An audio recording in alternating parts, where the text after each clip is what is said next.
What happens when your entire world burns to ash in a single afternoon? When everyone you've ever loved is torn from you in a hail of bullets and arrows? For 22-year-old Sarah Holloway, surviving the Blackwater Pass massacre was only the beginning of her nightmare. Captured by the very outlaws who slaughtered her family, she found herself a prisoner in a camp of killers. But even in the darkest corners of human cruelty, fate has a way of sending the most unexpected saviors.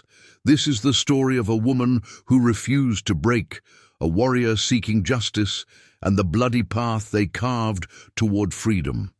Before we jump back in, tell us where you're tuning in from, and if this story touches you, make sure you're subscribed, because tomorrow I've saved something extra special for you. Sarah Holloway's hands wouldn't stop trembling. 3 weeks had passed since the massacre at Blackwater Pass, but her fingers still shook like autumn leaves in a windstorm. She pressed them flat against the rough wooden table, trying to steady them as Jackson Reed's voice filled the cramped cabin. "You should be grateful, girl." Reed's weathered face twisted into what might have passed for a smile if not for the coldness in his eyes. The outlaw leader ran a hand through his iron-gray hair, regarding her like a curiosity he'd found on the trail. "Most folks don't survive crossing paths with the Blackwater boys. You're special. Special." The word made bile rise in Sarah's throat. There was nothing special about being the lone survivor of a wagon train massacre. Nothing special about watching her father fall with 3 arrows in his chest, her mother's screams cut short by a bullet, her little brother Timothy dragged from the wagon, and Sarah forced the memories down, locking them away in that dark place she'd created inside herself, the place where she kept the screams, the blood, the smoke. "I didn't ask to be spared," she said, her voice barely above a whisper. Reed laughed, the sound like rocks grinding together. "No, you sure didn't, but Matthews saw something in you." He stepped closer, his shadow falling across her face. "Said it'd be a waste to kill a pretty thing like you." Sarah's stomach twisted. Frank Matthews, the outlaw who'd pulled her from beneath her family's burning wagon, who'd thrown her over his horse like a sack of grain, while the rest of the Blackwater boys finished their butchery. The man who'd convinced Reed to keep her alive, though she sometimes wondered if death would have been kinder. The cabin door swung open with a groan of rusted hinges. Matthews himself stepped inside, bringing with him the smell of horses, whiskey, and gun oil. His face was handsome in a harsh sort of way, all sharp angles and permanent sneer. At 35, he was the youngest of Reed's lieutenants and the most dangerous. "Talking about me?" Matthews grinned, revealing a gold tooth that caught the lantern light. "My ears were burning." Reed stepped back, gesturing between them with mock formality. "Just explaining to Miss Holloway here about her good fortune." Matthews's gaze slid over Sarah like a physical touch, making her skin crawl. "Fortune's about to improve, too." He tossed a bundle onto the table. It landed with a soft thud, fabric spilling out. A dress, Sarah realized. Blue calico with small pearl buttons. "Put that on. We're having a celebration tonight." Sarah stared at the dress, confusion and dread mixing in her chest. "Celebration." Reed's smile widened. "Frank here has decided it's time you became a proper member of our family." "What?" The word fell from Sarah's lips, though she already knew. She'd seen the way Matthews watched her, the way he'd been circling closer these past weeks. "You're to be married," Reed announced, as casually as if discussing the weather. "Tonight. To Frank." The world tilted beneath Sarah's feet. Marriage to one of the men who'd murdered her family, one of the butchers of Blackwater Pass. Her hands curled into fists beneath the table. "No." The word was quiet, but firm. Reed's eyebrows rose. "No? I won't marry him." Sarah forced herself to meet Reed's gaze, though her heart hammered against her ribs. "I'd rather die." The silence that followed was thick enough to cut. Then Matthews laughed, the sound lacking any warmth or humor. "Ain't asking, darling." He leaned against the doorframe, thumbs hooked in his belt. "Reed here is something of a man of God, believes in doing things properly, but with or without words said over us. You're mine now." Sarah's eyes darted to the door, then the window. Both were blocked. She was trapped, just as she'd been since the day of the massacre. The cabin walls seemed to close in, the air growing thin. She couldn't breathe. Reed clicked his tongue like he was scolding a child. "Now, Sarah, Frank saved your life. Man deserves something in return, don't you think?" "He killed my family," Sarah whispered, the words torn from somewhere deep inside. "All of you did." Matthews shrugged, unmoved by her accusation. "Business, nothing personal about it." Sarah lunged from her chair, fingers curled like claws, aiming for Matthews' smug face. She never made it. Reed caught her around the waist, his grip like iron despite his 60 years. "That's enough," he barked, shoving her back. "You'll do as you're told, girl. Put on the dress and be at the fire circle by sundown." His voice dropped lower. "Or I'll let the boys have their way with you before putting a bullet in your head. Understood?" Sarah's breath came in sharp gasps. She'd seen what these men were capable of. Reed wasn't bluffing. "Understood," she forced out between clenched teeth. Reed nodded, satisfied. "Good. Glad we settled that." He turned to Matthews. "She's all yours, Frank. Try not to bruise her too bad before the ceremony." Matthews grinned, that gold tooth flashing again. "No promises." When they left, closing the door behind them, Sarah sank to the floor. Her legs wouldn't hold her anymore. Outside, she could hear the camp coming to life as evening approached. Men laughing, bottles clinking, someone tuning a battered fiddle. They were preparing for a celebration. Her wedding. The Blue Hollow outlaw camp sprawled across a hidden valley in the Dakota Territory, too far from any settlement for Sarah to flee, even if she managed to escape. 20 cabins and tents arranged in a rough circle around a central fire pit, home to the most notorious gang west of the Mississippi. The Blackwater Boys, they called themselves, though most were old enough to be her father. Sarah pulled herself up, moving to the small, cracked mirror hanging on the wall. Her reflection startled her, as it always did these days. She barely recognized herself. Her once full cheeks had hollowed, and her blue eyes seemed too large for her face, haunted by shadows that never left. Her chestnut hair hung limp around her shoulders, unwashed and tangled. She pressed her palm against the glass, as if trying to reach that other Sarah, the one who had laughed easily, who had dreamed of California, who had sat beside her brother on the wagon seat and pointed out shapes in the clouds. That Sarah was gone, buried somewhere along Blackwater Pass with her family. The dress Matthews had brought lay on the table like a snake coiled to strike. Sarah approached it cautiously, running her fingers over the fabric. It was finer than anything she'd worn since leaving Missouri. Where had he gotten it? She refused to think about the likely answer. Another wagon, another family, another massacre. Slowly, she undressed, the rough cabin walls offering little protection from the cooling evening air. The dress fit well enough, though it hung loose. Around her waist, she'd lost weight these past weeks, surviving on whatever scraps Reed's men threw her way. The color brought out the blue in her eyes, just as her mother had always said, no. She couldn't think about her mother now. Couldn't remember the way Ellen Holloway had hummed as she mended clothes by the fire, how she'd kissed Sarah's forehead each night before bed, even at 22. Those memories would break her, and Sarah couldn't afford to break. Not yet. A knock at the door startled her. Before she could respond, it swung open, revealing Maggie Weathers, the only other woman in the camp. 60 if she was a day, with a face like tanned leather and eyes that had seen too much. Maggie served as cook and laundress for the Blackwater Boys. She wasn't a prisoner like Sarah, but something told Sarah that Maggie's story wasn't so different from her own, just older, the edges worn smooth by time. "They sent me to help you get ready," Maggie said, her voice gravelly from years of cheap whiskey and harsh weather. She carried a small bundle under one arm. Thought you might want another woman's hands for your hair. Sarah said nothing, but she didn't resist when Maggie guided her to the room's only chair. The older woman's fingers were gentle as they worked through the tangles in Sarah's hair, a stark contrast to the roughness of her appearance. "Did you eat today?" Maggie asked, her tone casual. Sarah shook her head.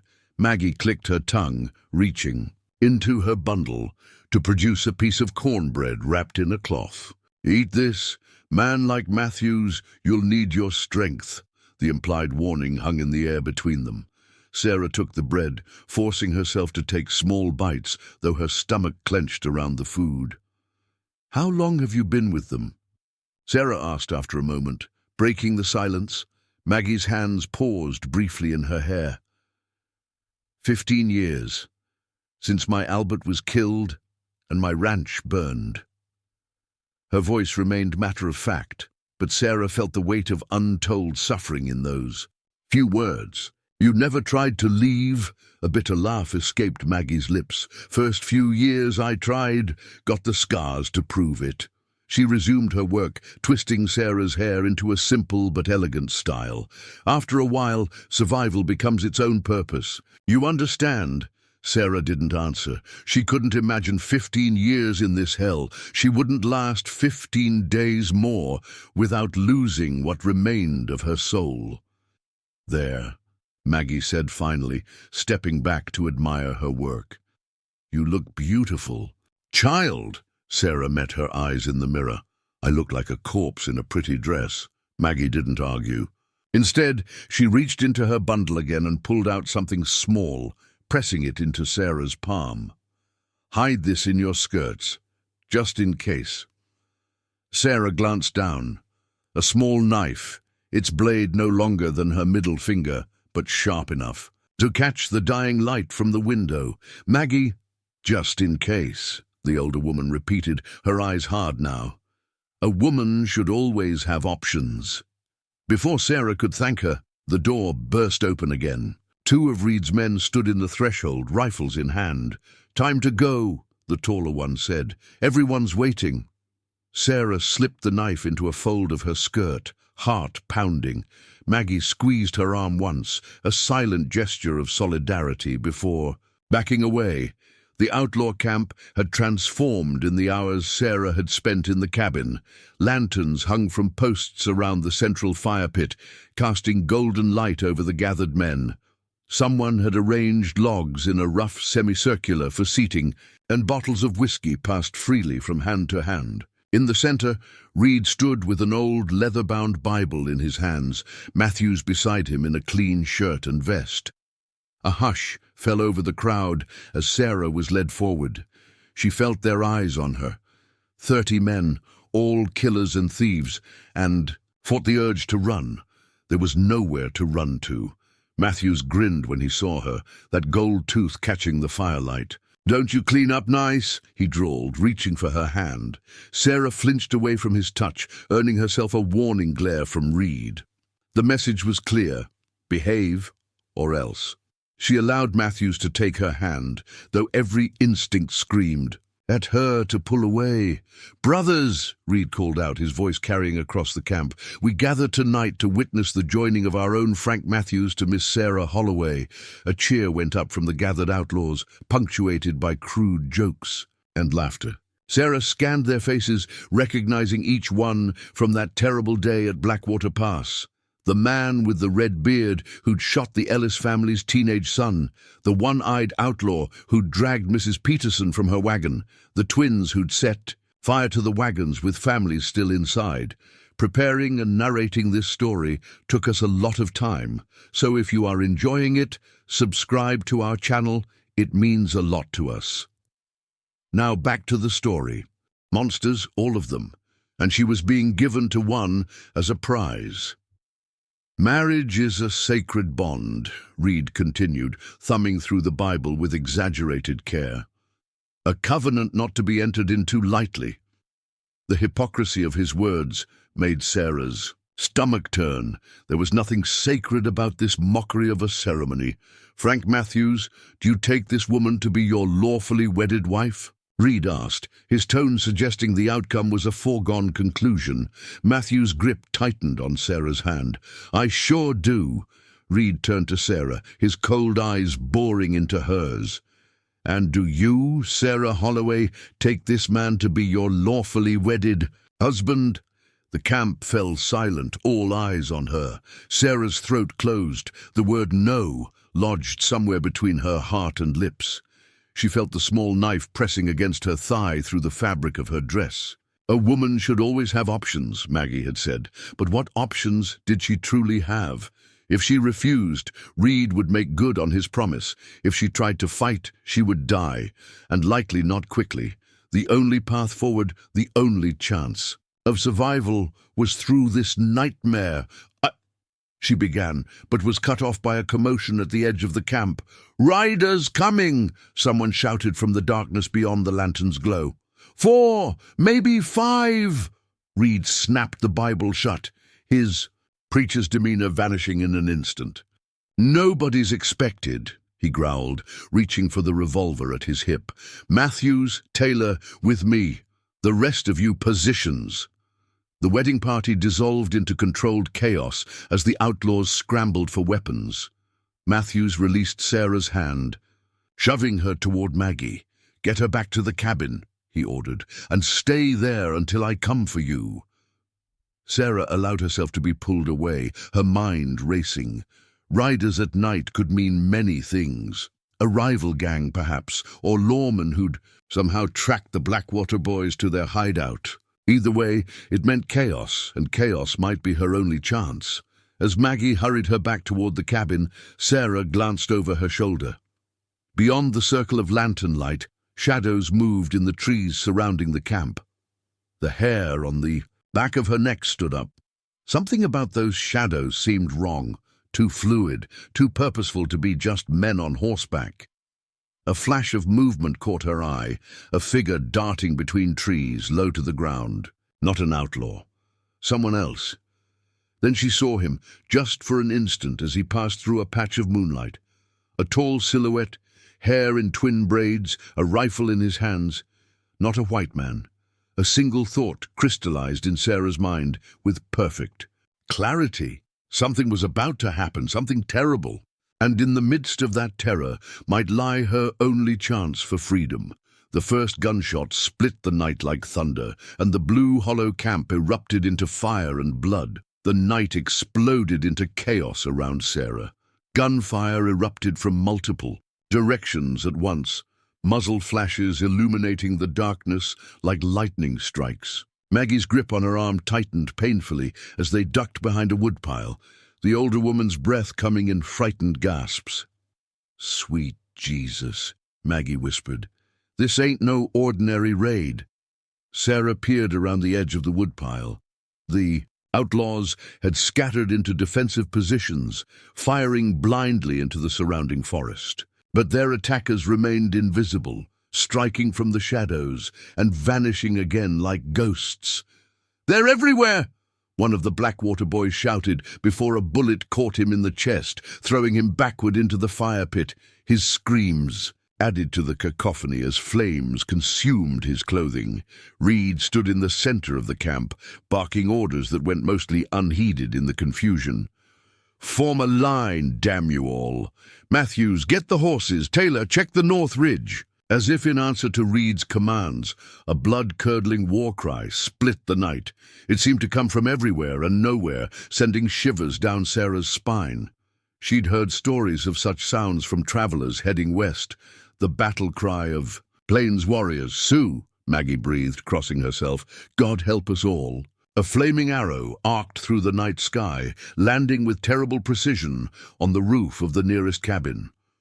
Within seconds, the dry timber caught, flames licking upward toward the stars. Another arrow followed, then another, until half the camp structures blazed like torches. In the firelight, Sarah caught glimpses of their attackers, shadows moving with deadly purpose between trees and boulders. Most were mounted, guiding their horses with their knees while wielding rifles and bows with lethal efficiency. She counted at least 8 warriors, their faces streaked with paint, feathers adorning their braided hair. One figure in particular drew her eye, a warrior on a paint stallion who seemed to direct the others. He was taller than his companions, his bare chest covered by a breastplate of bone and beads that gleamed in the firelight. A single eagle feather stood upright in his hair, and even from a distance, Sarah could feel the intensity of his gaze as he surveyed the chaos he had unleashed. "We need to go," Sarah hissed, tugging at Maggie's sleeve. "Now, while everyone's distracted." The older woman shook her head. "Where? There's nothing but wilderness for 50 miles in every direction. Anywhere is better than here." Sarah spotted a gap in the fighting near the horse corral. "Come with me, Maggie, please." For a moment, indecision warred on Maggie's weathered face. Then she squared her shoulders. "Too old to run, child. You go. Head north, follow the creek. Might reach Fort Hayes in 3 days if you're lucky." Before Sarah could argue, the decision was made for them. Frank Matthews appeared through the smoke, blood streaming from a gash across his forehead, his eyes wild with rage and fear. "There you are," he snarled, lunging for Sarah. His fingers tangled in her carefully arranged hair, yanking her head back painfully. "You're coming with me. Let her go." Maggie shouted, swinging a piece of firewood at Matthew's head. The blow connected with a sickening crack, but it only staggered the outlaw. With a roar of fury, he backhanded Maggie, sending the older woman sprawling into the dirt. "No!" Sarah screamed, clawing at Matthew's arms. Her fingers found the small knife hidden in her skirts, and without thinking, she drew it and slashed wildly. The blade caught Matthews across the cheek, opening a thin line that immediately welled with blood. He howled, more in shock than pain, his grip loosening just enough for Sarah to tear herself free. "You little bitch," he growled, touching his bleeding face. "I'm going to make you regret that." Sarah backed away, knife held before her in trembling hands. Matthews advanced slowly, like a wolf stalking wounded prey. Behind him, the battle raged on. But in this small bubble of space between burning buildings, it was just the two of them. "Nobody's coming to save you," Matthews said, drawing his hunting knife, a blade 10 times the size of Sarah's pitiful weapon. "Might as well make this easy on yourself." Sarah's back hit a wall. Nowhere left to run. She thought of her family, cut down at Blackwater Pass, of her little brother Timothy's face as he called her name one last time. She wouldn't die, cowering like a frightened rabbit.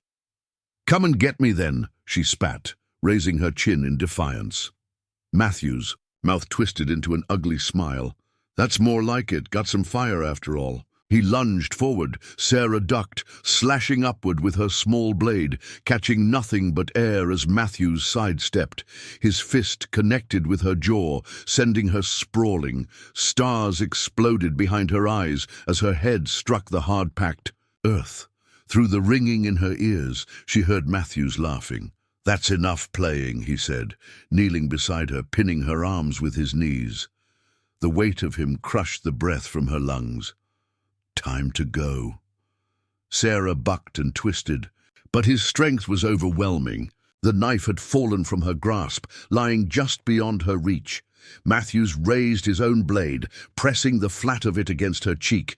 "Be still," he hissed, "or I start taking pieces." A shadow fell across them both. Matthews had just enough, time to look up before a tomahawk buried itself in his shoulder with a meaty thunk. The outlaw's scream echoed across the burning camp as he rolled off Sarah, clutching at the weapon embedded in his flesh. Blood poured between his fingers, staining the blue calico dress Sarah wore. Standing above them both was the warrior with the eagle feather. Up close, he was even more imposing, over 6 feet tall, with broad shoulders and arms corded with muscle. His face was stern, high cheekbones accentuated by red and black war paint. But it was his eyes that captured Sarah's attention, dark and intelligent, assessing her with unnerving intensity. Matthews struggled to his feet, cursing as he yanked the tomahawk from his shoulder. Blood soaked his shirt, but fury gave him strength. He charged the warrior with a bestial roar, knife aimed at the taller man's heart. The Sioux warrior sidestepped with fluid grace, catching Matthews' wrist and twisting until bones cracked. The outlaw's knife fell to the ground. In the same motion, the warrior drove his knee into Matthews' stomach, doubling him over, then brought an elbow down on the back of his neck. Matthews crumpled like a marionette with cut strings, face down in the dirt. For a heartbeat, Sarah and the warrior stared at each other across the fallen outlaw's body. Neither moved, neither spoke. Around them, the battle was turning into a massacre as the outlaws, outmaneuvered and surrounded, fell one by one to the coordinated assault. The warrior's eyes narrowed slightly as he studied her, taking in the fine dress splattered with blood, her bruised face, the terror and defiance warring in her expression. Whatever he saw seemed to satisfy him, for he made a quick decision, stepping forward and extending his hand. Sarah hesitated. This man was as dangerous as any she had ever encountered. Perhaps more so. She had seen the bodies of settlers killed in tribal raids, had heard the whispered stories of torture and captivity, but she had also seen the brutality of men like Matthews and Reed. At least the warrior before her had intervened when he could have simply let her die. She placed her, his hand in his. In one smooth motion, he pulled her to her feet, then gestured urgently toward the edge of camp where the horses were kept. His meaning was clear. They needed to leave, now. A shout from behind them confirmed the wisdom of his plan. Reed stood 20 yards away, rifle raised to his shoulder, aiming directly at them. "Matthews!" he bellowed. "Get away from her!" The warrior reacted instantly, shoving Sarah behind him as Reed fired. The bullet whispered past Sarah's ear close enough that she felt its passage like a kiss of air. The warrior didn't flinch, drawing a knife from his belt and flinging it in a single fluid motion. The blade caught Reed in the upper chest, just below his collarbone. The outlaw leader staggered backward, dropping his rifle to clutch at the handle. Protruding from his flesh, "Run," the warrior said to Sarah, his English accented but clear. She didn't need to be told twice. Together they sprinted toward the horse corral, dodging between burning buildings and running outlaws. Twice they encountered Blackwater boys trying to flee. Twice the warrior dispatched them with brutal efficiency, never breaking stride. At the corral, most of the horses had already broken free, spooked by the gunfire and flames. Only 3 remained, the warrior's paint stallion still obediently waiting where he'd been left, and 2 of the outlaws' mounts, wide-eyed with fear, but held in place by their tethers. The warrior vaulted onto his stallion's back in a single, graceful motion, then reached down for Sarah.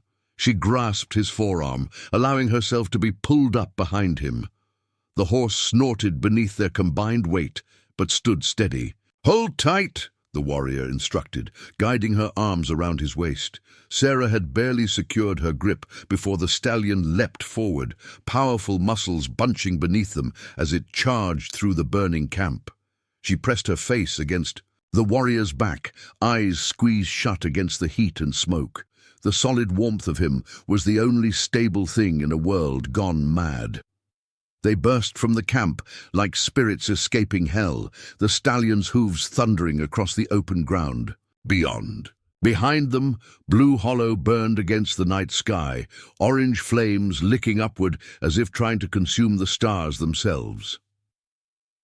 The warrior guided his horse into the forest, where 7 other mounted Sioux warriors waited. They called out to him in their language, voices urgent.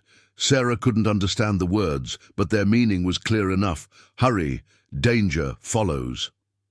The warrior replied with sharp commands, gesturing first at Sarah, then back toward the burning camp. Whatever he said caused a stir among his companions.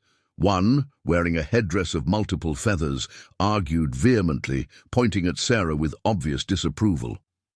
She shrank against the warrior's back, suddenly aware of how precarious her position was. She had escaped one form of captivity only to potentially face another. The argument ended abruptly when a rifle shot cracked through the night. One of the warriors jerked in his saddle, clutching his arm where the bullet had grazed him. From the burning camp, a group of mounted outlaws emerged, the survivors of the raid, led by a bloodied but still dangerous Jackson Reed. "There they are!" Reed's voice carried through the trees. "Get the girl!" The warrior with the eagle feather barked another command, and as one, the Sioux band wheeled their horses and thundered deeper into the forest. Sarah clung desperately to her rescuer as branches whipped past, threatening to unseat her with every stride. The forest blurred around them, moonlight filtering through the canopy in brief, silver flashes. Sarah had never ridden so fast in her life. The stallion moved like a creature born of wind and shadow, its stride never faltering despite the uneven ground and the weight of two riders. Behind them, she could hear the outlaws in pursuit, crashing through the underbrush with none of the Sioux warriors' finesse. Reed was shouting orders, his voice growing fainter as the distance between them increased. For what seemed like hours, they rode at breakneck pace, fording streams and scaling rocky inclines that would have daunted lesser horsemen. The warrior never spoke, all his concentration focused on guiding his mount through the treacherous terrain. Finally, as false dawn began to lighten the eastern sky, he signaled for his companions to halt in a small clearing surrounded by tall pines. The warriors dismounted, immediately setting to various tasks with practiced efficiency, checking their horses, tending to the wounded warrior, scanning the forest for signs of pursuit. The eagle-feathered warrior slid from his stallion's back, then reached up to help Sarah dismount. Her legs buckled as soon as her feet touched the ground, numb from hours of riding. He caught her before she could fall, his grip firm but not painful.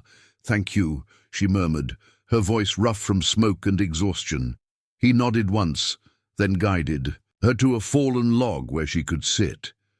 Sarah sank down gratefully, every muscle in her body protesting the night's exertions. Now that the immediate danger had passed, reaction set in. She began to tremble, fine shivers that ran from her head. To her feet, the warrior noticed. Without a word, he removed a small deerskin from his saddlebag and draped it around her shoulders. The hide was soft and warm, smelling faintly of cedar smoke and horse. "My name is Sarah Holloway," she said, clutching the deerskin around her. It seemed important that he knew who she was, that she was a person with a name, and not just a captive, to be traded or used. The warrior studied her for a long moment before responding. "Swift Elk," he said finally, touching his chest, "of the Hunkpapa Sioux."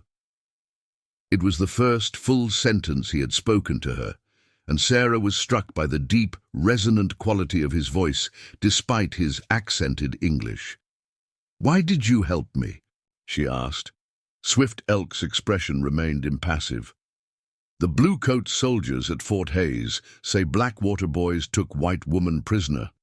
Chief Heavy Shield's son was killed at river crossing by these men 2 moons ago. We come for revenge." He paused. "Finding you was not planned." Sarah absorbed this. Not a rescue mission then, but a raid of vengeance. She had been saved by happenstance, not design. "Will you take me to Fort Hays?" she asked. Before Swift Elk could answer, the warrior with the multiple feathered headdress approached, speaking rapidly in Sioux. His tone was clearly disapproving as he gestured toward Sarah, then in the direction they had come from. Swift Elk responded calmly but firmly, his posture subtly shifting to place himself between Sarah and the other warrior.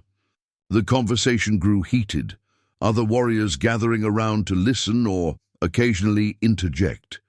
Sarah watched anxiously, understanding nothing of the words, but recognizing the universal language of disagreement. She was the subject of their argument, that much was clear, and her fate hung in the balance. Finally, Swift Elk said something that silenced the others. The warrior with the headdress glared at Sarah once more, then stalked away, muttering under his breath. "What was that about?" Sarah asked when Swift Elk returned to her side. "Black Wolf says you bring danger," he explained, kneeling to check her bruised jaw with surprisingly gentle fingers. "Says Outlaws will follow because of you. Says we should leave you." Sarah's heart sank. "And what do you say?" Swift Elk's dark eyes met hers. "I say leaving a defenseless woman to die is not the Sioux way." He straightened. "But Black Wolf is right about danger. Reed and his men will hunt you. Hunt us."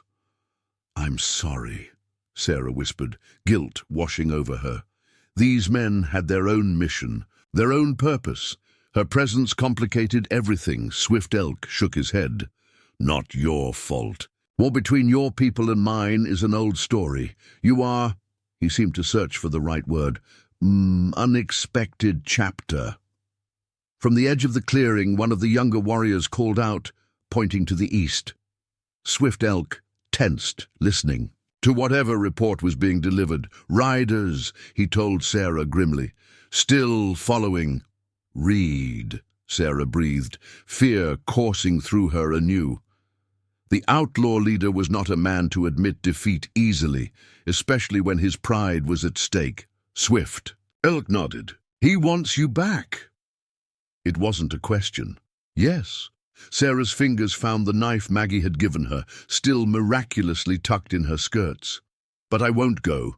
I'd rather die fighting." Something like approval flickered in Swift Elk's eyes. "No, need to die today." He offered her his hand once more. "Come, I know places they cannot follow." As dawn broke over the Dakota wilderness, Sarah took the hand of a warrior whose people had been enemies of her own for generations. In that moment, old hatred seemed insignificant compared to the bond forged in blood and fire. Behind them, Jackson. Reed and his remaining men closed the distance, driven by rage and wounded pride. Ahead lay unknown dangers and an uncertain alliance with a man who should have been her enemy. But for the first time since watching her family die at Blackwater Pass, Sarah felt something other than despair. It took her a moment to recognize the unfamiliar sensation warming her chest. Hope. The forest grew denser as Swift Elk led the Sioux warriors deeper into territory few white settlers had ever seen. Sarah's thighs burned from hours in the saddle, her hands raw from gripping the warrior's waist. The blue calico dress Matthews had given her was torn at the hem, splattered with blood and soot, a grotesque reminder of all she had endured. "How much further?" she asked, her voice barely audible over the rhythmic pounding of hooves against earth. Swift Elk glanced over his shoulder. 2 hours to Medicine Rocks. Safe there? Sarah didn't ask why. She had surrendered herself to this strange journey, to the wisdom of a man whose people she had been taught to fear. The irony wasn't lost on her, seeking protection from those of her own kind, labeled savages, fleeing men who claimed the mantle of civilization. The warriors rode in a loose formation, 2 scouts ranging ahead, the others flanking Swift Elk. And Sarah, Black Wolf, kept his distance, his disapproval evident in every glance he cast their way. The wounded warrior, whose name Sarah learned was Running Fox, rode stoically despite the crude bandage wrapped around his arm where Reed's bullet had grazed him. They paused briefly at midday to water the horses at a narrow stream cutting through a rocky gorge. Sarah slid from the stallion's back, legs buckling as they hit the ground. Swift Elk steadied her with a hand on her elbow, then moved to check his horse, leaving her alone for the first time since their escape. Sarah knelt by the stream, cupping her hands to drink. The water was cold and clear, soothing her parched throat. She caught her reflection in the rippling surface. A stranger stared back, hair wild, face smudged with soot and speckled with dried blood, eyes haunted by horrors no one should witness. "Here," she, startled at the voice, looking up to find a young warrior, hardly more than a boy, offering her a strip of dried meat. He couldn't have been more than 16, his face unlined, war paint smeared by sweat and exertion. "Thank you," Sarah said, accepting the jerky with a grateful nod. The boy watched her curiously as she tore into the tough meat with her teeth. She hadn't realized how hungry she was until food was before her. "I am Little Hawk," he said in careful English. "Swift Elk says you fought an outlaw with a knife." He mimed a slashing motion, admiration clear in his young face. Sarah swallowed hard. "I didn't do much damage." Little Hawk grinned, revealing a chipped front tooth. "Courage not measured by wounds given." He tapped his chest. "Measured here." Before Sarah could respond, Black Wolf barked a command from across the stream. Little Hawk's smile vanished, replaced by a respectful but wary expression as he hurried away. Swift Elk approached, carrying a water skin. "Drink," he said, offering it to her. "Water here is not good for the stomach." Sarah accepted the skin, taking a careful sip. The water had been mixed with something, herbs perhaps, that gave it a slightly bitter taste. "What did Black Wolf say to Little Hawk?" she asked. Swift Elk's expression remained neutral. "He says young warriors should not speak with white women. Says your words carry sickness that weakens Sioux hearts. He really hates me, not you." Swift Elk tucked the water skin away. "What you represent? Black Wolf lost wife, 2 children to blue-coat soldiers last winter. Fever came to our camp after they forced us to new hunting grounds." His dark eyes met hers. "Hate has deep roots, Sarah." He thought of her own hatred for the Blackwater boys, the cold satisfaction she'd felt watching Matthews fall, Reed clutching at the knife in his chest. She understood the roots of hate all too well. "Why are you different?" she asked. "Why help me when he would leave me?" Swift Elk was silent for a long moment, his gaze distant. "My father is Chief Heavy Shield. He teaches that path of hatred. Leads only to more graves." He adjusted the eagle feather in his hair. "I have seen enough graves." A sharp whistle cut through the air, one of the scouts signaling from a ridge above. Swift Elk tensed, scanning the horizon. "They found our trail," he said grimly. "Mount up." The brief rest ended as abruptly as it had begun. Sarah was lifted onto the paint stallion once more, her body protesting every movement. Swift Elk swung up behind her, reversing their previous positions so that she sat before him, his arms encircling her as he took the reins. "Safer this way," he explained, when she gave him a questioning look. "You fall, I catch." The warriors thundered away from the stream, following a narrow game trail that twisted upward through increasingly rocky terrain. The horses labored against the steep incline, sweat darkening their coats. Behind them, distant but unmistakable, came the sounds of pursuit, shouts, and the crack of a rifle shot. "They're getting closer," Sarah said, anxiously tightening her chest. Swift Elk nodded, expression grim. "Reed knows these lands better than I thought." The trail narrowed further, forcing the warriors to ride single file along a treacherous ridge. To their right rose a sheer cliff face. To their left, a dizzying drop to jagged rocks, hundreds of feet below. Sarah fixed her eyes straight ahead, focusing on the stallion's ears rather than the fatal fall that awaited one misstep. A rifle shot echoed against the cliff. Closer now. The last warrior in line, a stoic, middle-aged man called Stone Hand, twisted in his saddle to return fire with a Winchester repeater, providing cover as they navigated the dangerous pass. There, Swift Elk pointed ahead to where the ridge widened into a plateau dotted with strange, towering rock formations, natural pillars and arches carved by wind and rain over countless centuries. Medicine Rocks. Even in their desperate flight, Sarah couldn't help but marvel at the sight. Dozens of stone columns rose from the earth like the spine of some enormous buried creature, some standing alone, others connected by natural bridges of weathered sandstone. Many bore ancient paintings, handprints, animal figures, spiraling patterns in faded ochre and white. "Sacred place," Swift Elk said as they plunged into the maze of stone. Old magic here. The warriors dispersed among the rocks with practiced efficiency, communicating through whistles and hand signals. Stonehand and another warrior took up positions at the entrance to the stone labyrinth, rifles ready. Swift Elk guided his stallion deeper into the formation, following what appeared to be a game trail, but revealed itself as an ancient path, worn by generations of feet. The air grew cooler as shadow engulfed them, stone walls rising on either side. "Where are we going?" Sarah asked, voice hushed in the sudden quiet. "Place of ancestors," Swift Elk replied. "Cave where spirits dwell. Whites fear such places." They rounded a corner, and Sarah gasped. Before them stood the largest of the stone formations, a massive natural arch nearly 60 feet high, its surface covered in painted symbols that seemed to shift and dance in the dappled sunlight. Beneath the arch, a dark opening led into the heart of the plateau itself. Swift Elk dismounted, then helped Sarah down. Her legs trembled beneath her, muscles cramped from the long ride.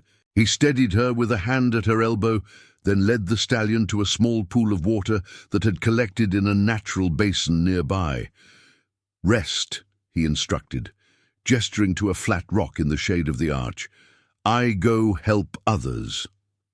Sarah sank onto the stone gratefully, watching as Swift Elk disappeared back the way they had come, moving with fluid grace despite hours in the saddle. Left alone, she took stock of her situation. For the first time since fleeing Blue Hollow, she was miles from any settlement in the company of Sioux warriors, being hunted by outlaws who would kill her as soon as she saw her. She had no supplies, no weapons save the small knife still hidden in her skirts, and no clear plan beyond immediate survival. And yet, she felt more alive than she had since the massacre at Blackwater Pass. The crushing weight of helplessness that had suffocated her during her captivity had lifted. Here, in this ancient place of stone and shadow, she could breathe again. A soft sound drew her attention to the cave mouth. She tensed, rising to her feet, hand going to her hidden knife. A figure emerged from the darkness, not Swift Elk, but a woman. She was elderly, her copper skin deeply lined, her silver hair bound in 2 long braids that reached her waist. She wore a deerskin dress decorated with intricate beadwork and carried a gnarled walking stick topped with feathers and small animal bones. The old woman stopped several paces away, studying Sarah with piercing black eyes that missed nothing. After a long moment she spoke, not in English, but in the flowing syllables of the Sioux language. I don't understand," Sarah said hesitantly.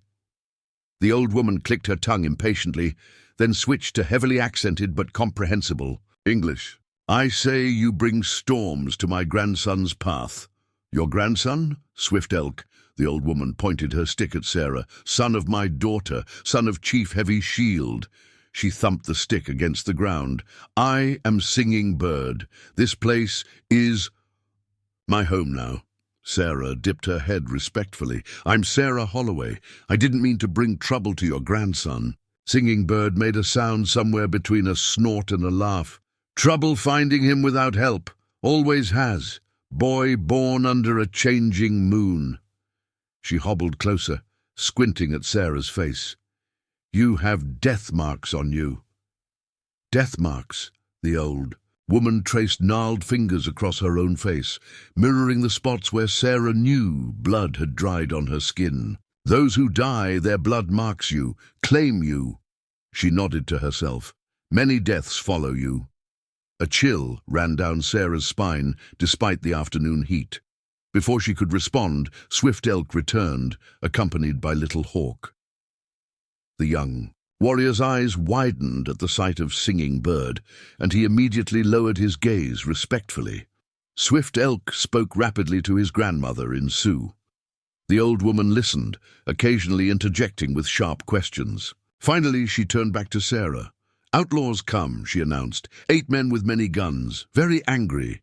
She cackled suddenly, revealing teeth worn down to nubs. "Good. Angry men make mistakes. Swift Elk shook his head, a hint of exasperation. Crossing his features, grandmother enjoys battle too much for one so old. Not too old to curse disrespectful grandsons, Singing Bird retorted, but there was fondness in her voice. She jabbed her stick toward the cave. Take the water woman inside. Show her paintings. I go help warriors prepare surprises for stupid white men. Without waiting for a response, she hobbled past them with surprising speed, disappearing among the stone formations. Water woman? Sarah questioned. Swift Elk's mouth quirked in what might have been the beginning of a smile. She sees things others do not. Give names based on spirit, not flesh. He gestured toward the cave. Come. Safer. Inside, Sarah hesitated at the threshold, peering into the darkness beyond. What's in there?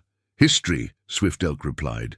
My people's stories are written in stone and paint. He offered his hand. Not all white people are permitted to see. Consider it an honor. Sarah placed her hand in his, allowing him to guide her. Into the cave.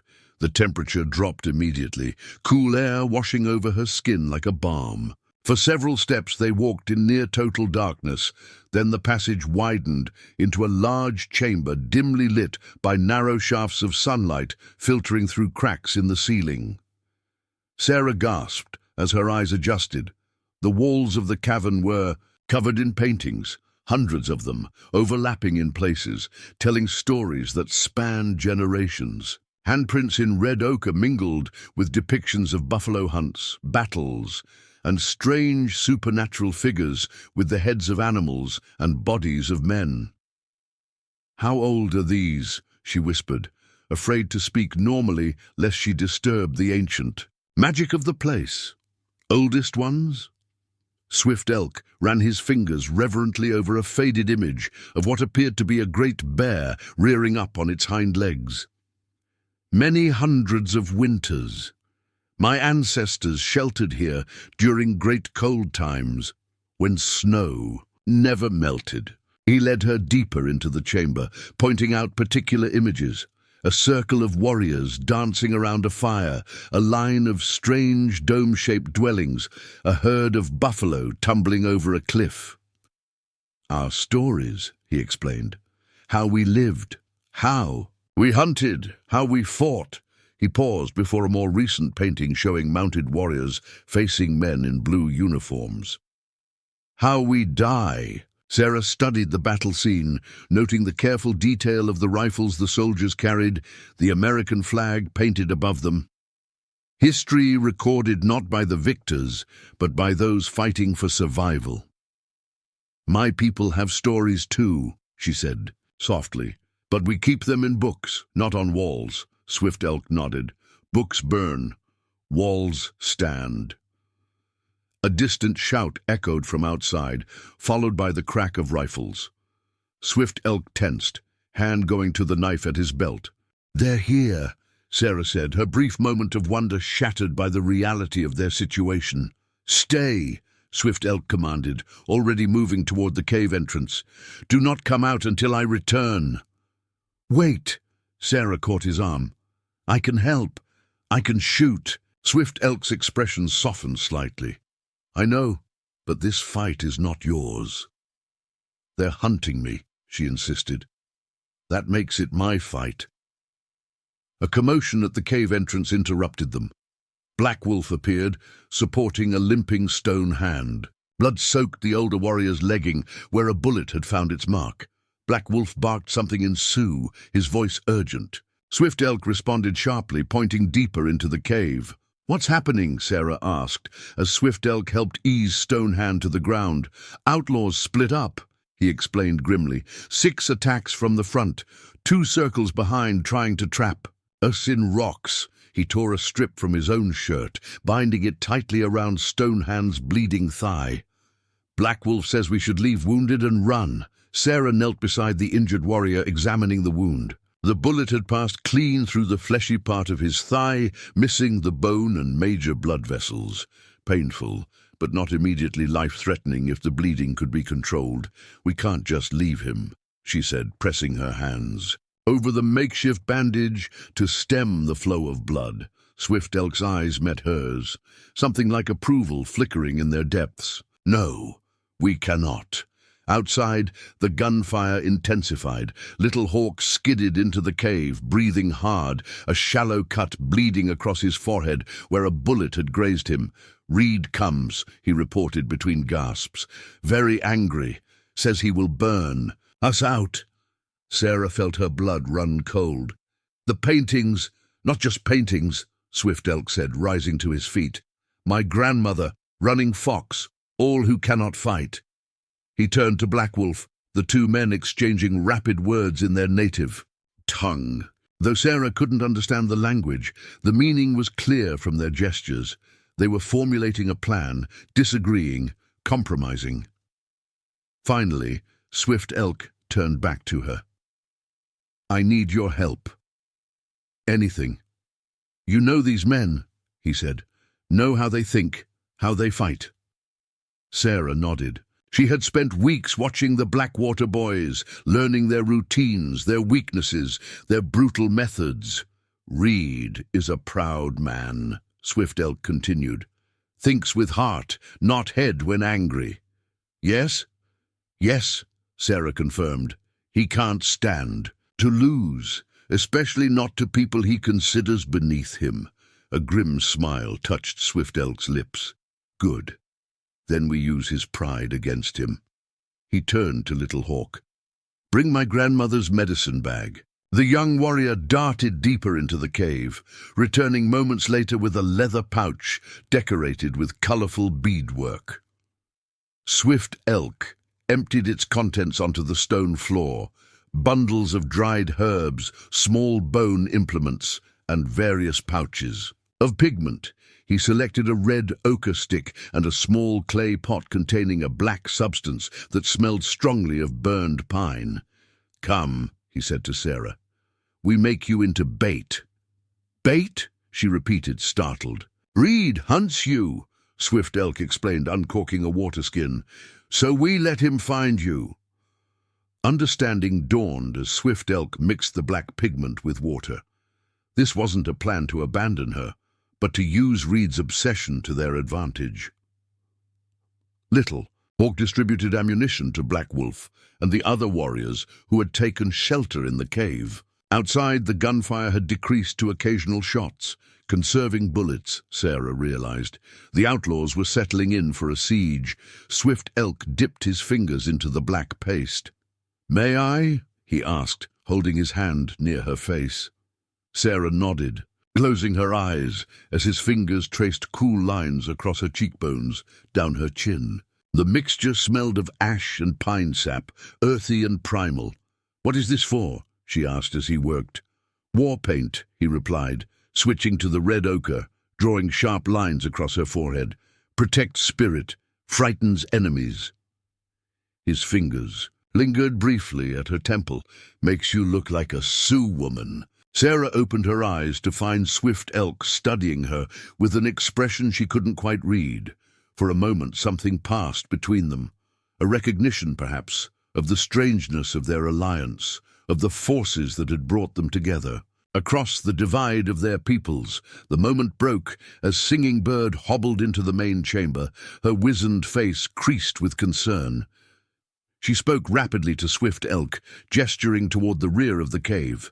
"Second passage," Swift Elk translated for Sarah, "leads to a hidden valley. Horses there." He glanced at Stonehand, whose face had gone ashen with pain. "We can escape, but risk outlaws following." "Or," Sarah prompted, sensing the unspoken alternative. Swift Elk's expression hardened. "Or we end this. Now." Sarah touched the war paint on her face, feeling its tacky consistency beneath her fingertips. She thought of her family, cut down without mercy at Blackwater Pass, of the weeks of captivity and humiliation, of Matthews's cruelty and Reed's cold calculation. "I'm tired of running," she said quietly. "Let's end it." Swift Elk nodded once, then turned to relay instructions to the others. Black Wolf argued briefly, pointing at Sarah with obvious distrust, but eventually nodded grudgingly. As the warriors prepared, checking weapons and gathering what supplies they could carry, Swift Elk drew Sarah aside. "Plan is dangerous," he said bluntly. "You understand? Could die." "I understand," she replied, squaring her shoulders. "But I won't die running."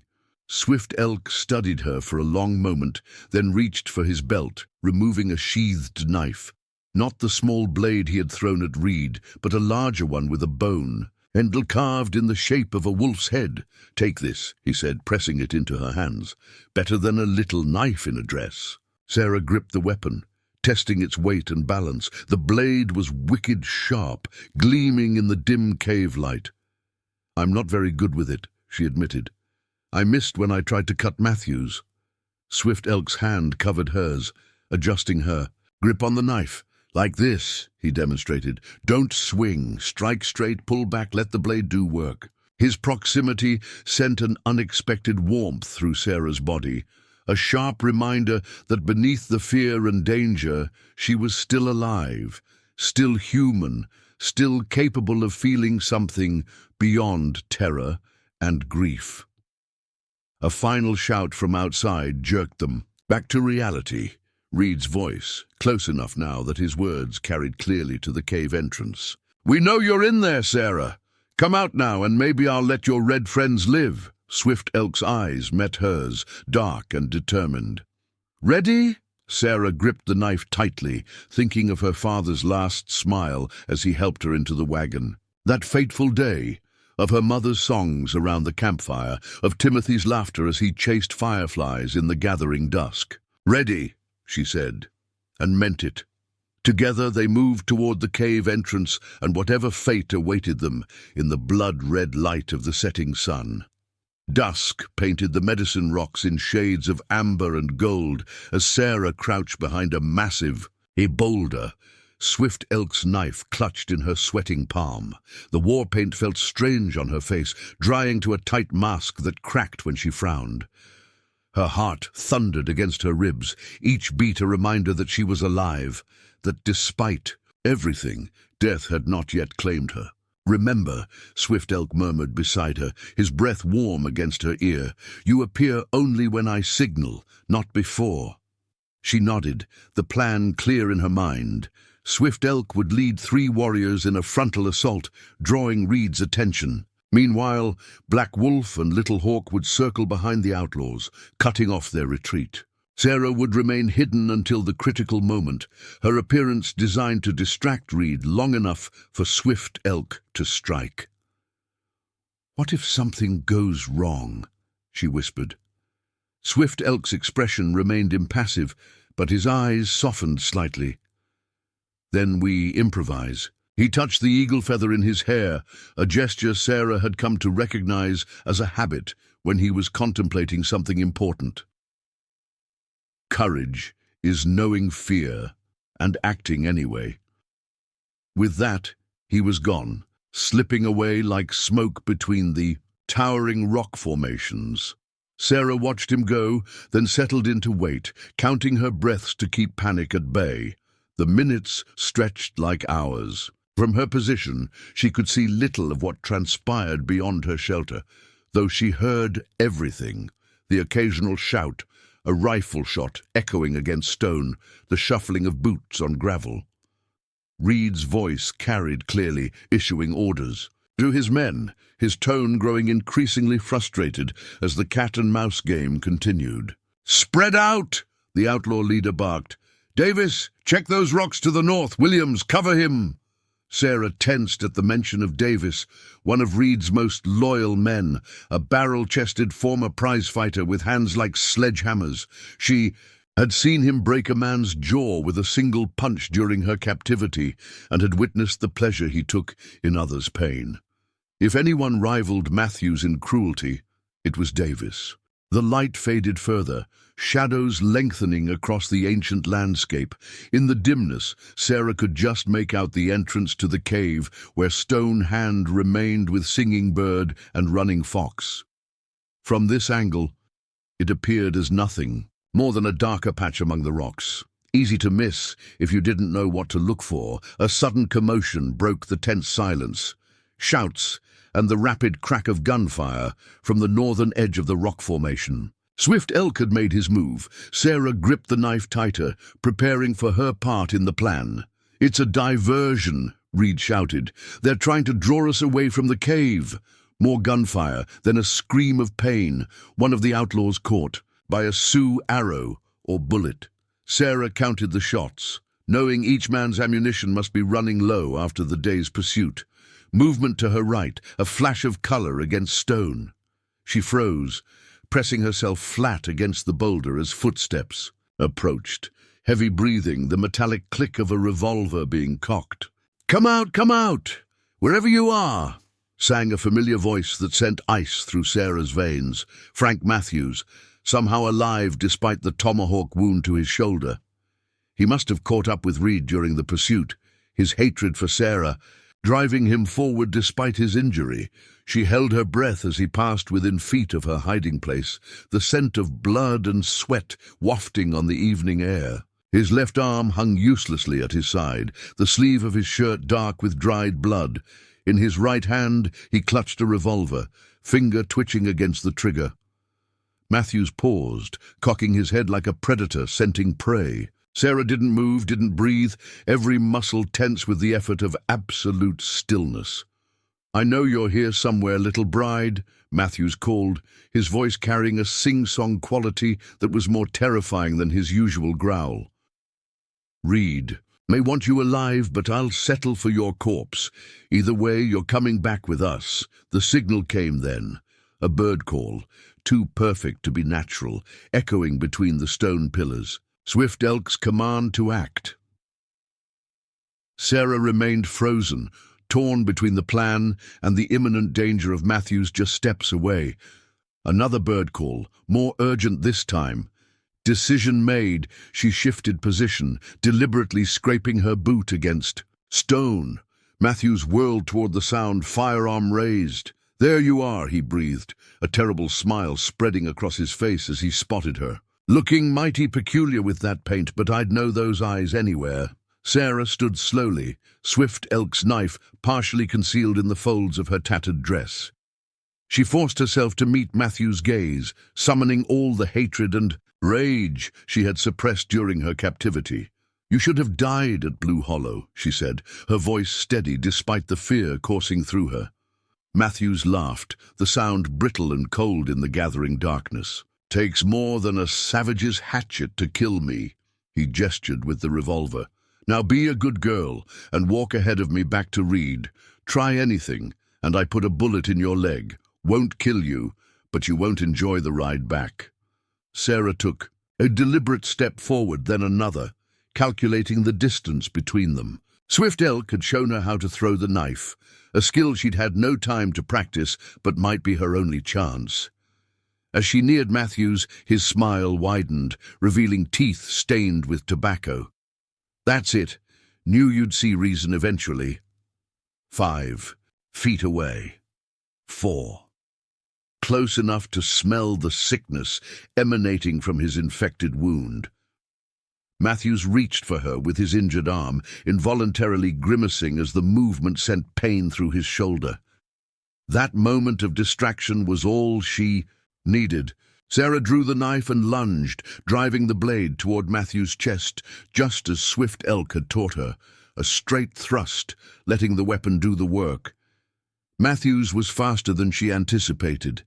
He twisted aside, the knife slicing across his ribs rather than finding his heart. He howled in pain and rage, the revolver swinging toward her face. Sarah ducked, tackling him around the waist, sending them both crashing to the ground. The impact drove the air from her lungs. Matthew's injured shoulder struck stone, his scream echoing off the rocks around them. The revolver spun away, skittering, across gravel beyond either's reach. They grappled in the dirt, Matthew's superior strength countered by his injuries and Sarah's desperate fury. She clawed at his face, drawing blood from his cheek and eye. He caught her wrist, twisting until pain shot up her arm, forcing her to release the knife.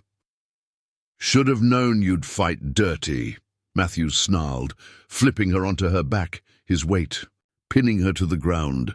Always did have more spirit than sense. His hands found her throat, squeezing with terrible purpose.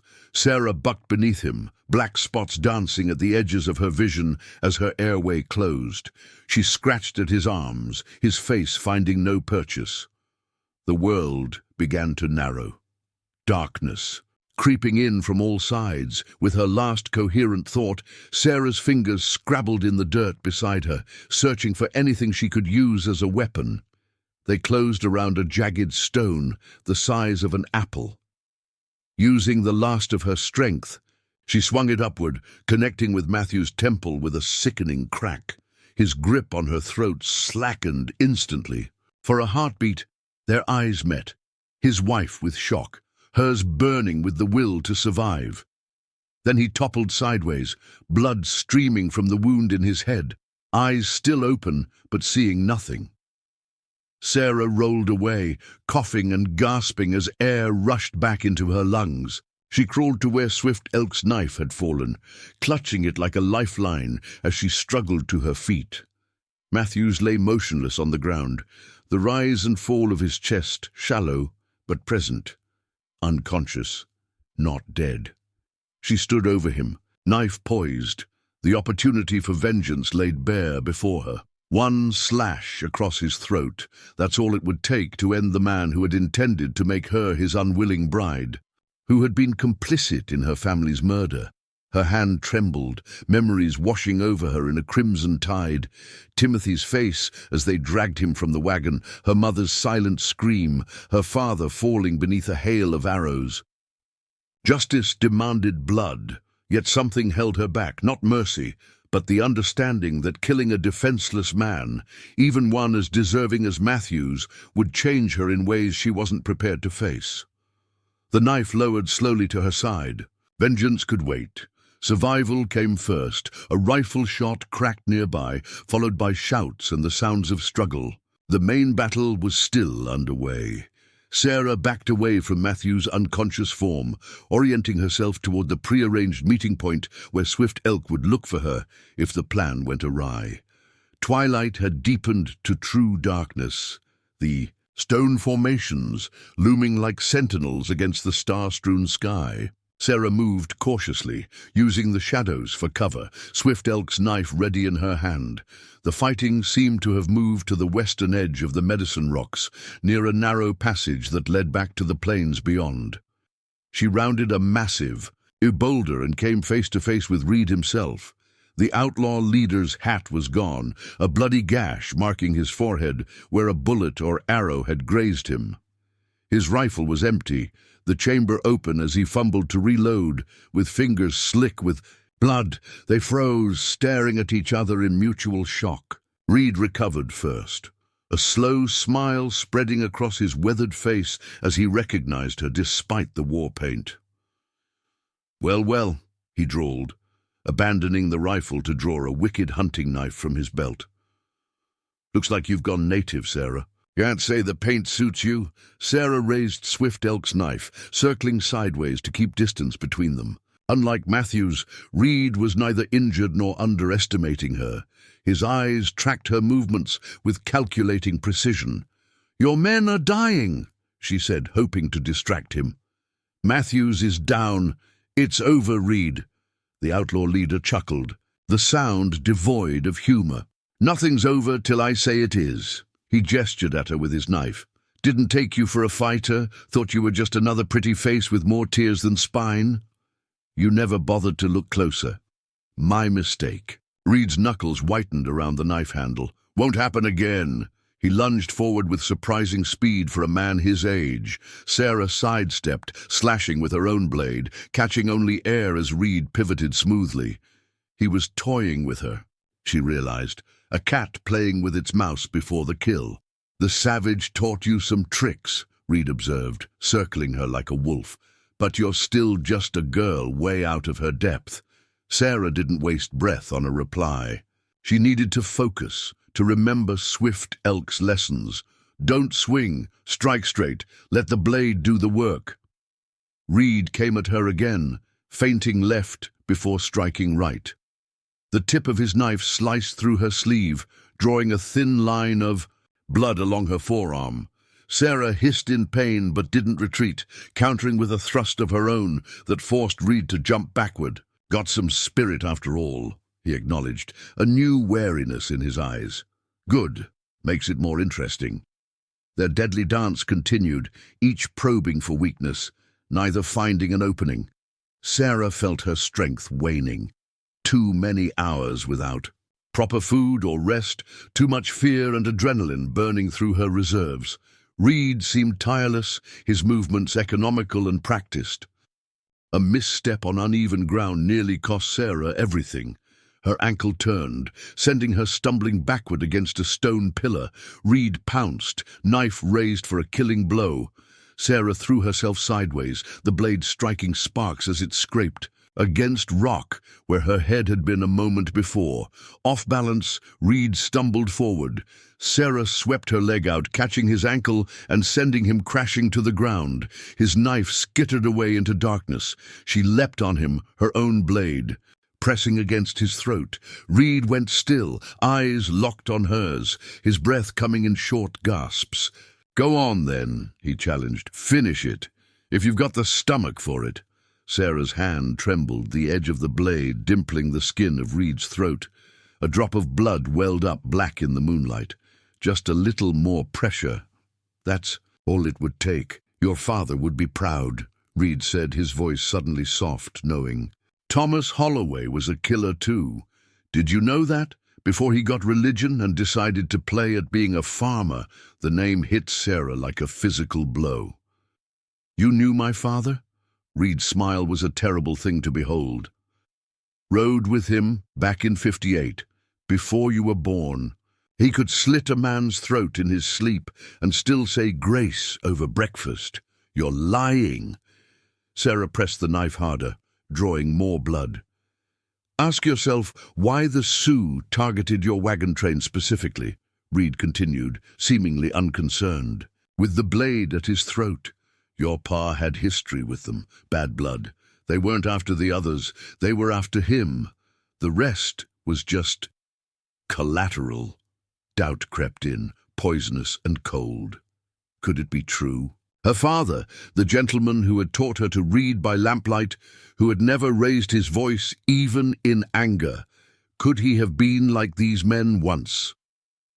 Reed sensed her hesitation and struck, knocking her hand aside and surging upward. The knife went flying as they grappled, rolling across the rocky ground, each fighting for dominance. Reed was stronger, but Sarah fought with the desperation of one who had already lost everything. A whistle cut through the night, 3 short notes followed by one long.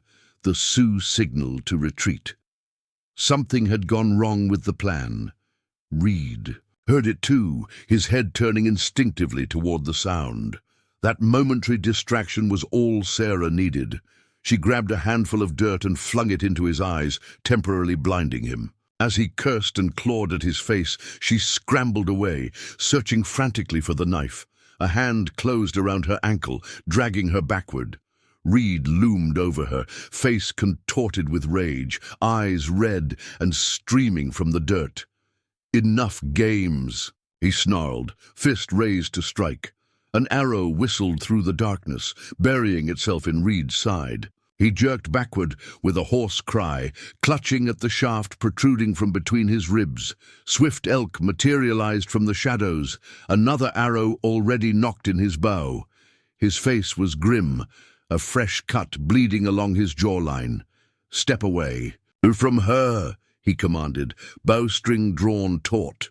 Reed stumbled backward, one hand pressed to his bleeding side, the other raised in a placating gesture.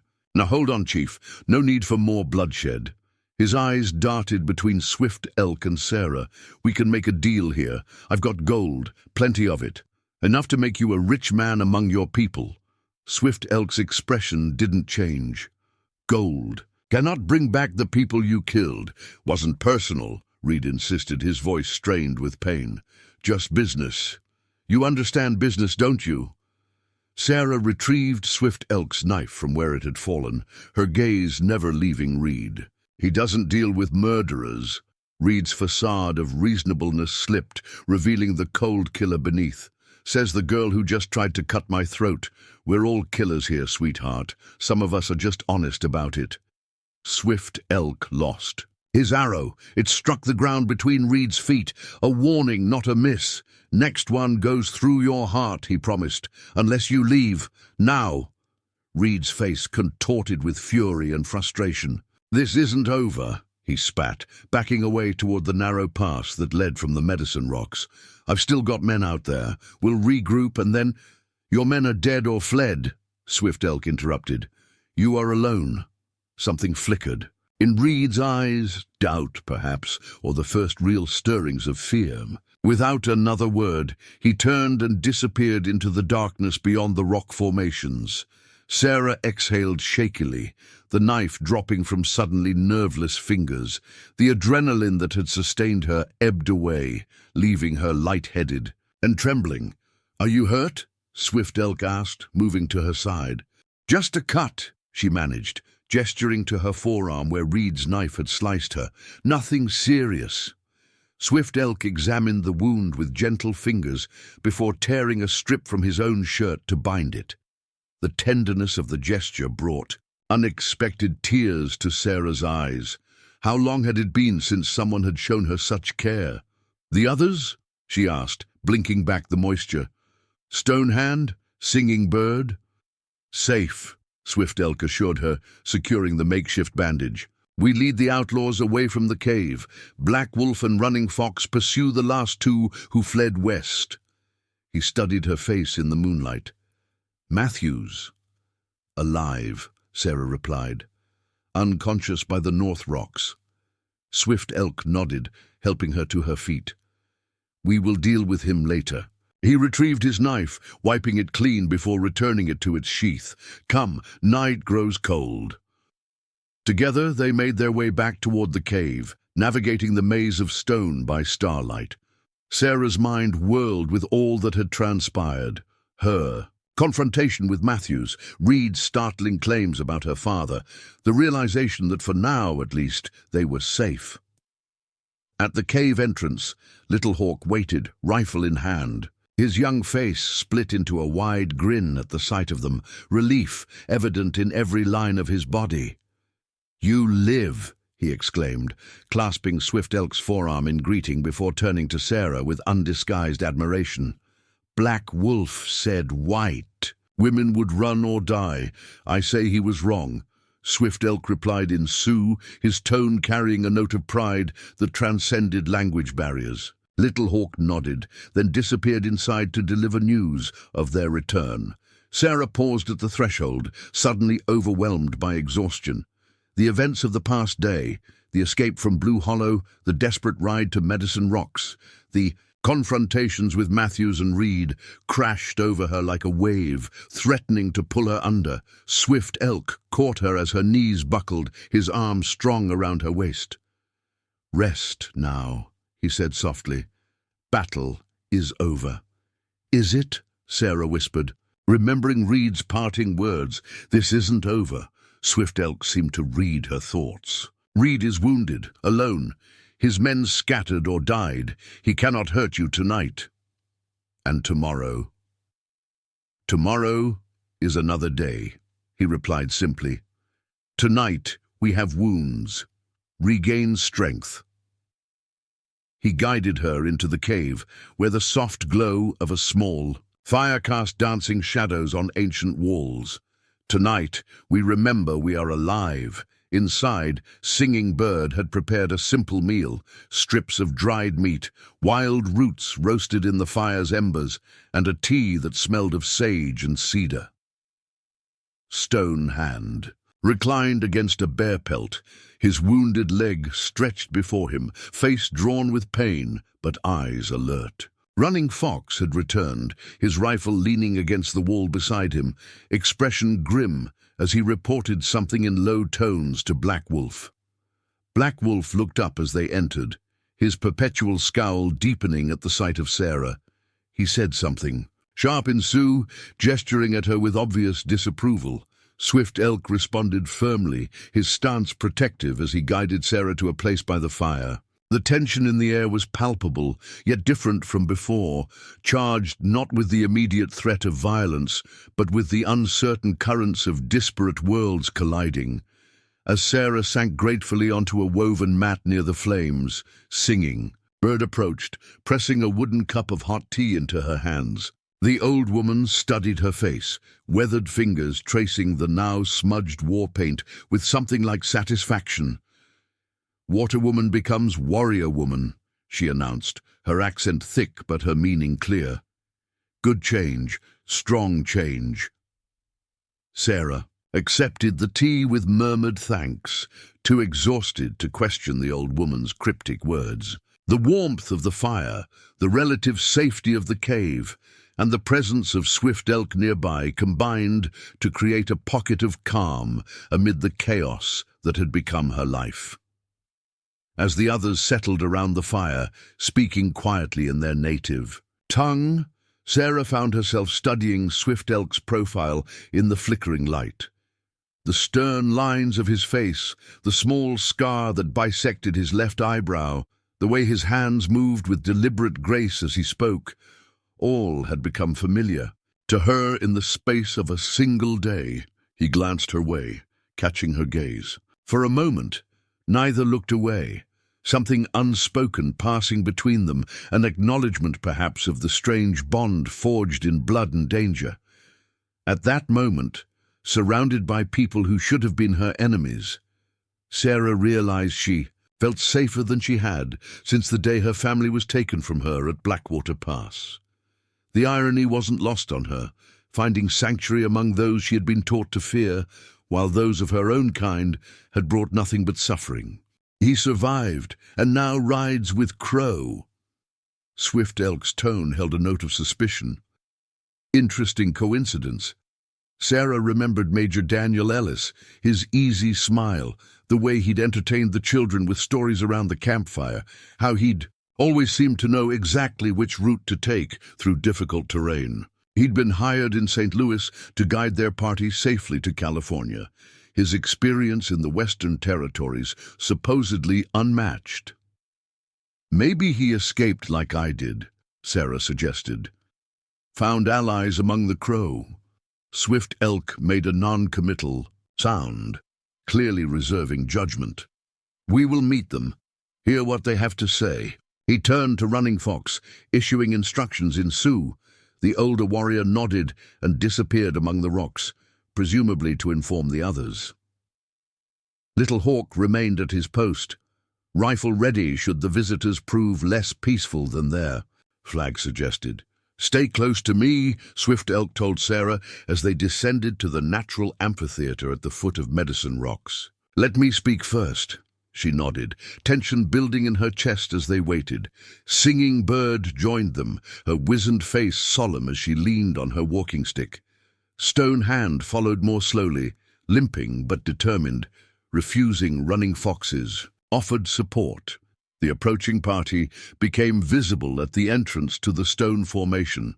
15 riders, 10 of them clearly Crow warriors, with their distinctive style of dress and ornamentation. The others were white men, in a mixture of frontier and military clothing, all heavily armed despite their flag of peace. Major Ellis rode at their head, looking much as Sarah remembered him, though perhaps more weathered, a new scar running along his hairline. His eyes widened slightly as he spotted her among the Sioux, genuine surprise registering on his features. The party halted at a respectful distance. Ellis dismounted, handing his reins to the warrior beside him before approaching on foot, hands held open to show he carried no weapon. I come in peace to speak with Chief Swift Elk of the Hunkpapa Sioux, he announced in a carrying voice. Swift Elk stepped forward, his bearing regal despite his wounded state. I am Swift Elk, son of Chief Heavy Shield. Why do you come to Medicine Rocks with so many warriors if you seek peace? Ellis dipped his head in acknowledgement. These dangerous times call for caution, as I'm sure you understand. His gaze shifted. To Sarah, a complicated expression crossing his face. Miss Holloway, I could hardly believe my eyes when my scouts reported a white woman among your party. We all thought you perished with your family at Blackwater Pass." "As I thought you had, Major," Sarah replied, studying him carefully. Something felt off about his appearance here, though she couldn't pinpoint what. "A miracle we both survived," Ellis said, his smile not quite reaching his eyes. "When I heard rumors of a Sioux war party attacking the Blue Hollow camp, I hoped against hope you might be found alive. I see the Blackwater boys have taken you prisoner." "How did you know that?" Sarah asked, a chill running down her spine. "How could you possibly know I was at Blue Hollow?" Ellis faltered just for a moment before regaining his composure. "Word travels fast on the frontier, Miss Holloway, especially news of massacres and captives." Swift Elk took a half-step forward, positioning himself subtly between Sarah and Ellis. "You have not answered my question, Major Ellis. Why have you come?" "To offer my assistance," Ellis replied smoothly. "Miss Holloway is my responsibility. I was hired to see her family safely in California. I failed once. I won't fail again."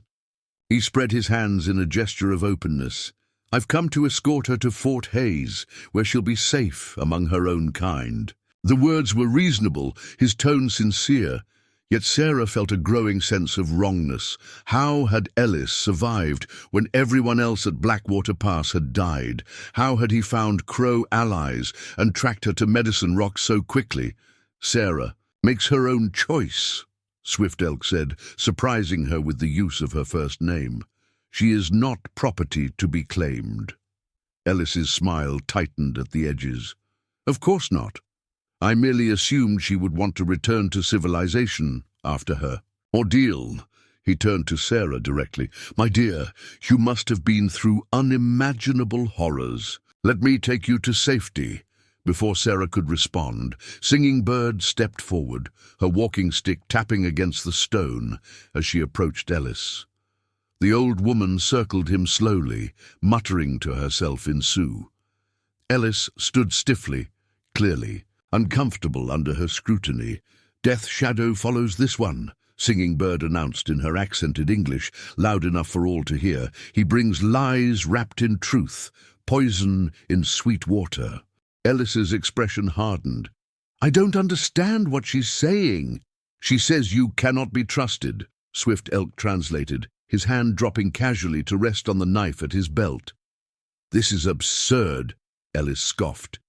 "Miss Holloway, surely you don't believe in these superstitions? Come with me now. The fort is only a day's ride." Sarah hesitated, torn between the logical choice, returning to her own people, and the instinct screaming that something about Ellis was deeply wrong.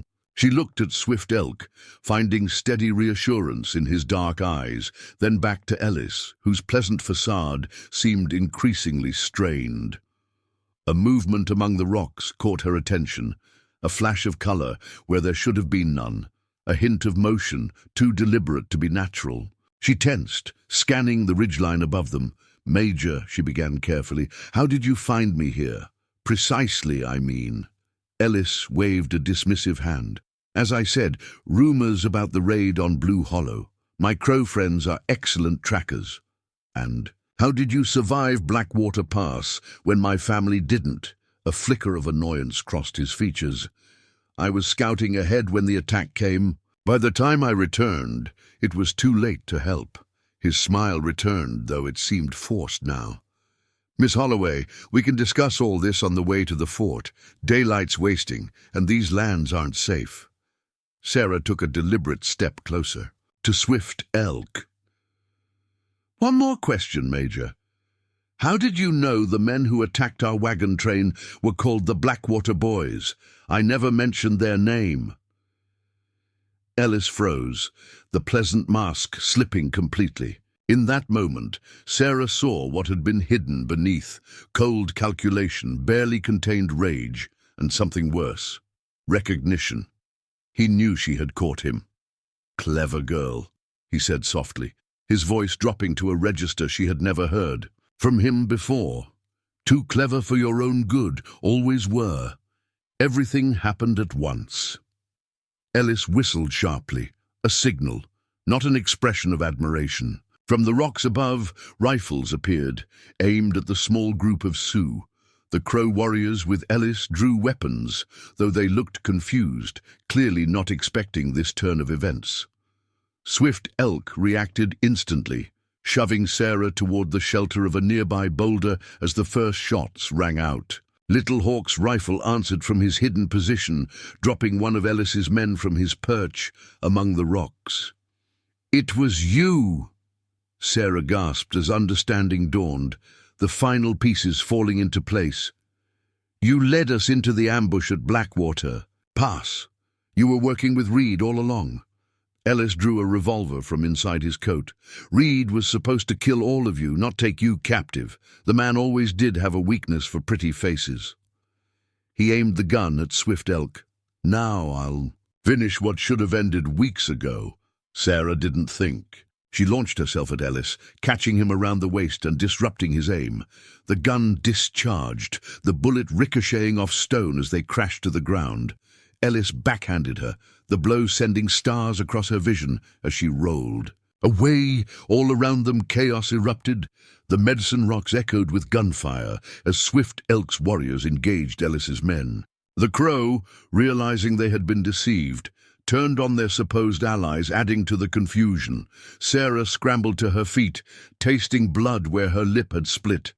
Ellis advanced on her, fury contorting his features into something barely human. "Your father should have stayed dead," he snarled. "He knew too much, had too many friends in high places. We couldn't let him reach California with what he knew about the gold routes." "My father," Sarah whispered, understanding blooming. Like blood in water. He wasn't running from his past. He was running from you. Ellis's smile was terrible to behold. Thomas Holloway thought he could leave his old life behind, become a farmer, raise a family in peace. But some debts can't be settled with land. And crops. He raised the revolver again. "I'm collecting his debt in full now." A tomahawk whistled through the air, burying itself in Ellis's shoulder with sickening force. He screamed, the gun dropping from suddenly nerveless fingers. Swift Elk appeared beside Sarah, blood streaming from a cut above his eye, but otherwise unharmed. "Run!" he urged her, pushing her toward the cave entrance. "Get to horses." "Not without you," she insisted, gripping his arm. A new voice cut through the chaos, freezing them both in place. "Nobody's going anywhere." Jackson Reed emerged from behind a stone pillar, rifle aimed at Swift Elk's chest. His face was ashen, the wound in his side clearly infected, but hatred gave him strength. Behind him stood Frank Matthews, a bandage wrapped around his head where Sarah had struck him, and 3 remaining Blackwater boys, all armed and vicious. "Quite a reunion," Reed drawled, glancing at Ellis, who knelt clutching his wounded shoulder. "The Major, the savage, and the girl who keeps refusing to die. Almost poetic." Ellis glared up at Reed, teeth gritted against pain. "You were supposed to bring reinforcements from the fort, not come charging in half-cocked." "Change of plans," Reed replied without taking his eyes off Swift Elk and Sarah. "Figured why share the glory when I could handle things myself? Besides, your soldier friends ask too many questions." Sarah's mind raced, calculating angles, distances, options. Stonehand and Running Fox were pinned down by gunfire near the Western Rocks. Little Hawk was nowhere to be seen. Captured or hidden, she couldn't tell. The singing bird had disappeared into the cave at the first sign of trouble. They were outnumbered, outgunned, and caught in the open. "Let her go," Swift Elk said, his voice steady despite their desperate situation. "Your quarrel is with me now." Reed laughed, the sound echoing off the ancient stones. "Noble to the end, aren't you? But no, the girl's seen too much, knows too much." He gestured to Matthews. "Frank here has a personal interest in seeing her punished, don't you, Frank?" Matthews stepped forward, his eyes burning with malice as they fixed on Sarah. The bandage on his head was stained rusty brown with dried blood. His left arm still hung uselessly at his side, yet his hatred seemed to sustain him beyond physical limitations. "You should have killed me when you had the chance."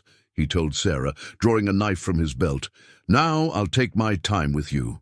Swift Elk moved with lightning speed, placing himself between Sarah and the advancing Matthews. "You touch her, you die."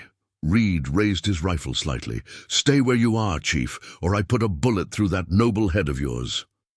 The standoff stretched, tension crackling in the air like electricity before a storm. Sarah's hand slipped to the small knife still hidden in the folds of her ruined dress, Maggie's gift, too insignificant to have been taken from her. A pitiful weapon against rifles, but better than nothing. Ellis struggled to his feet, face contorted with pain as he wrenched the tomahawk from his shoulder. "Enough of this. Kill them both and be done with it. We've wasted too much time already." "In a hurry to get back to your gold, Major?" Sarah called, playing for time, desperately hoping for some opportunity to present itself. "Is that what this is about? What did my father know?" Ellis's eyes narrowed. "Your father discovered something he shouldn't have, a new pass through the Sierra Nevada, a route that would make controlling the California gold shipments possible for whoever held it." He gestured with his good arm. "Worth killing for, wouldn't you say?" "He was your friend," Sarah said, disgust welling up inside her. "He trusted you. Trust is a luxury for the dead," Ellis replied coldly. "Reed, finish this, now." Reed raised his rifle to his shoulder, taking careful aim at Swift Elk. Sarah tensed, prepared to throw herself forward, knowing it would mean her death, but unable to watch Swift Elk die for her. The shot that rang out didn't come from Reed's rifle. It cracked from somewhere above them, echoing against the stone formations. Reed staggered backward, blood blossoming across his chest as he looked down in shock at the wound. Black Wolf stood atop the highest rock, rifle still raised, face painted for war, every inch the feared warrior of Plains legend. Behind him appeared more Sioux fighters, 20 at least, all armed, all descending on the scene like avenging spirits. Chaos erupted once more. Matthews lunged forward despite the new threat, determined to reach Sarah even as his companions dove for cover. Swift Elk met him halfway, the two men crashing together in a brutal contest of strength and will. Sarah turned to face Ellis, who was scrambling for Reed's fallen rifle. She launched herself at him, driving her small knife into his already wounded shoulder. He howled in agony, twisting to throw her off, stronger despite his injury. They grappled in the dust, Ellis's hands finding her throat just as Matthews's had the day before. Sarah clawed at his face, seeking vulnerable points. Eyes, throat, the wound in his shoulder. Her vision began to darken at the edges, lungs burning for air. A shadow fell across them. Swift Elk stood over them, blood streaming from a new wound across his chest where Matthews had caught him with a blade. With terrible purpose, he drove his knife into Ellis's back, twisting the blade with grim finality. Ellis's grip on Sarah's throat slackened. He made a wet, choking sound, eyes wide with shock and denial. Then he crumpled forward, his weight momentarily pinning Sarah before Swift Elk pulled her free. Around them, the battle turned swiftly. The arrival of Black Wolf's reinforcements had overwhelmed the remaining outlaws. Matthews lay motionless nearby, his unseeing eyes fixed on the sky above, a wound in his chest marking where Swift Elk's blade had found his heart. Sarah gasped for breath, her throat bruised and painful, her entire body trembling with exhaustion and fading adrenaline. Swift Elk knelt beside her, his own breathing labored, blood seeping through his shirt where Matthews had cut him. "Are you hurt?" he asked, his voice rough with concern. Sarah shook her head, still unable to speak. Around them, the gunfire had ceased, replaced by the sounds of the wounded and the dying.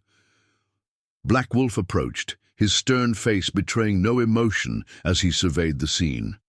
He spoke briefly to Swift Elk in Sioux, gesturing toward the bodies. "Of Reed and Ellis," Swift Elk replied, his tone weary but firm. Whatever he said caused Black Wolf to glance at Sarah, a new expression crossing his face. Not quite respect, but no longer outright hostility. With surprising gentleness, Swift Elk helped Sarah to her feet. "It is over," he said simply. She looked around at the aftermath of violence. Bodies scattered across ground that had stood peaceful for centuries before their arrival, blood soaking into ancient stone, the acrid smell of gunpowder hanging in the air. So much death, stretching back to Blackwater Pass and beyond. "Is it?" she asked, her voice a painful rasp. "Will it ever be truly over?" Swift Elk's hand found hers, his calloused palm warm against her skin. For Reed, for Ellis, for Matthews, yes. Their story ends here. His dark eyes met hers. "For you, for me, this is not ending. This is the beginning." Sarah looked down at their joined hands, so different in color and size, yet fitted together as though made for each other. Then she raised her gaze to his face, seeing beyond the stern warrior to the man beneath, the man who had saved her life multiple times, who had respected her choices, who had shown her compassion when she expected none. "A beginning," she repeated, softly, allowing herself to believe it might be true. Around them, the Medicine Rocks stood silent witness, ancient guardians of a story not yet fully written, a story of unlikely allies, of enemies turned protectors, of a young woman who had lost everything only to find herself anew in the most unexpected of places. The sun climbed higher in the Dakota sky, warming the blood-stained earth beneath their feet, promising that even after the darkest night, dawn would come again. The aftermath of battle cast a solemn pall over Medicine Rocks. As afternoon shadows lengthened across the ancient stone formations, the Sioux warriors prepared their dead for the journey to ancestral grounds. 2 of Swift Elk's men had fallen in the fighting: Stone Knife, a middle-aged hunter with 5 children waiting at Wolf Creek, and Cloud Runner, barely 20 summers old, on his first war party. Sarah helped Singing Bird tend to the wounded, moving among injured warriors with water and bandages torn from her ruined dress. Her throat still ached where Ellis had tried to strangle her, purple bruises forming like a necklace of violence around her neck. Yet compared to what others had suffered, her injuries seemed insignificant. Swift Elk's wound concerned her most, a deep slash across his chest from Matthew's knife that continued to seep blood despite Singing Bird's poultices.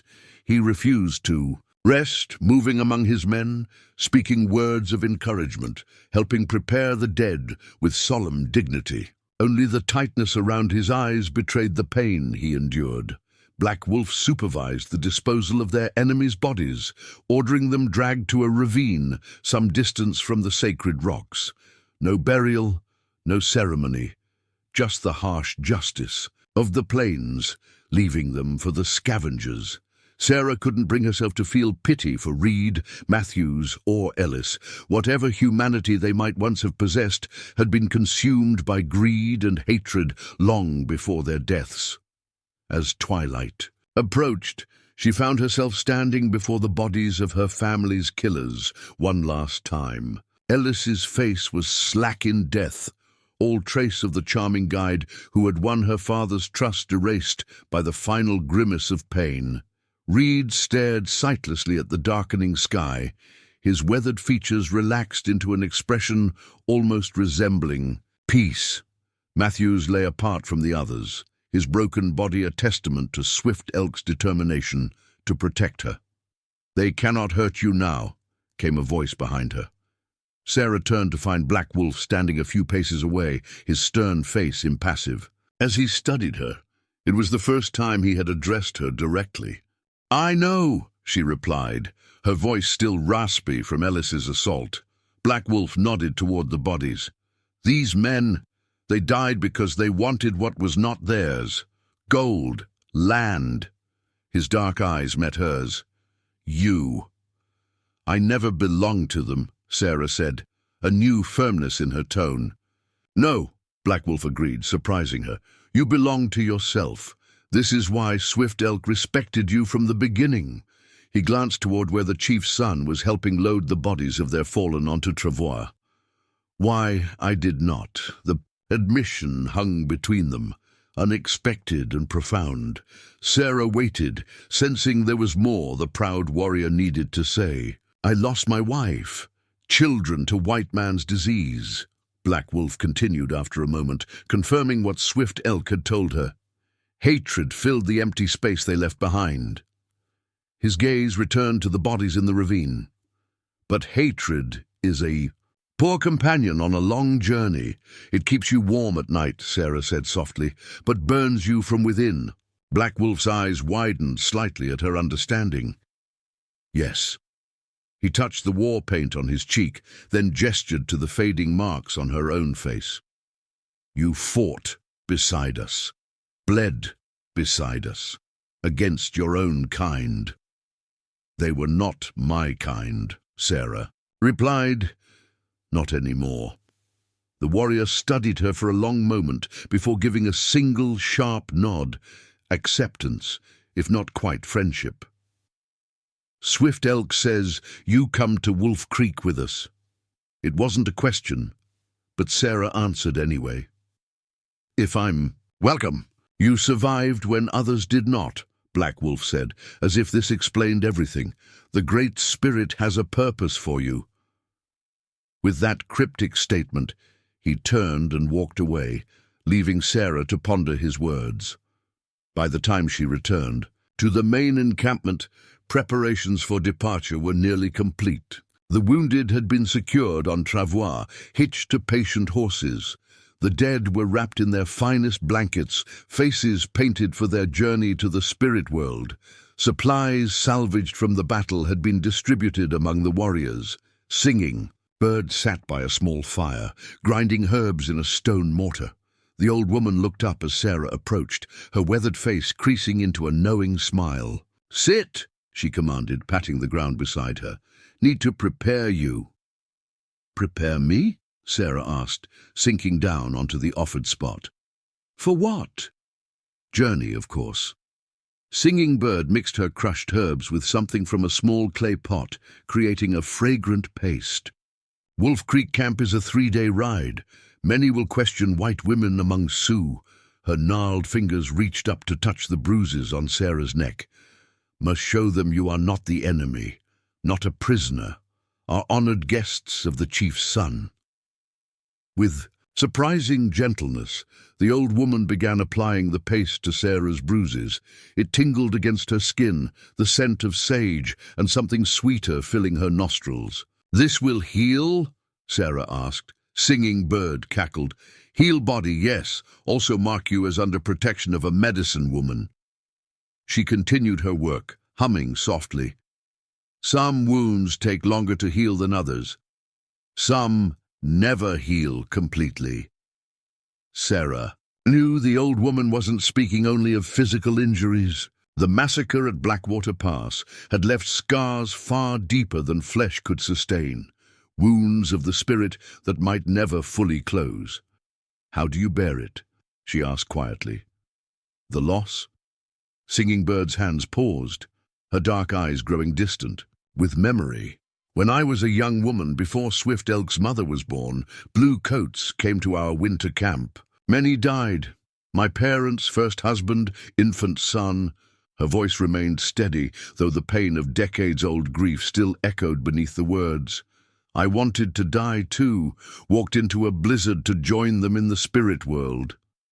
"What happened?" "Heavy. Shield's father found me, brought me back. Said Great Spirit not finished with me yet." A smile touched her wrinkled lips. He was right. Had a daughter who became mother to Swift Elk, became medicine woman, found purpose beyond grief.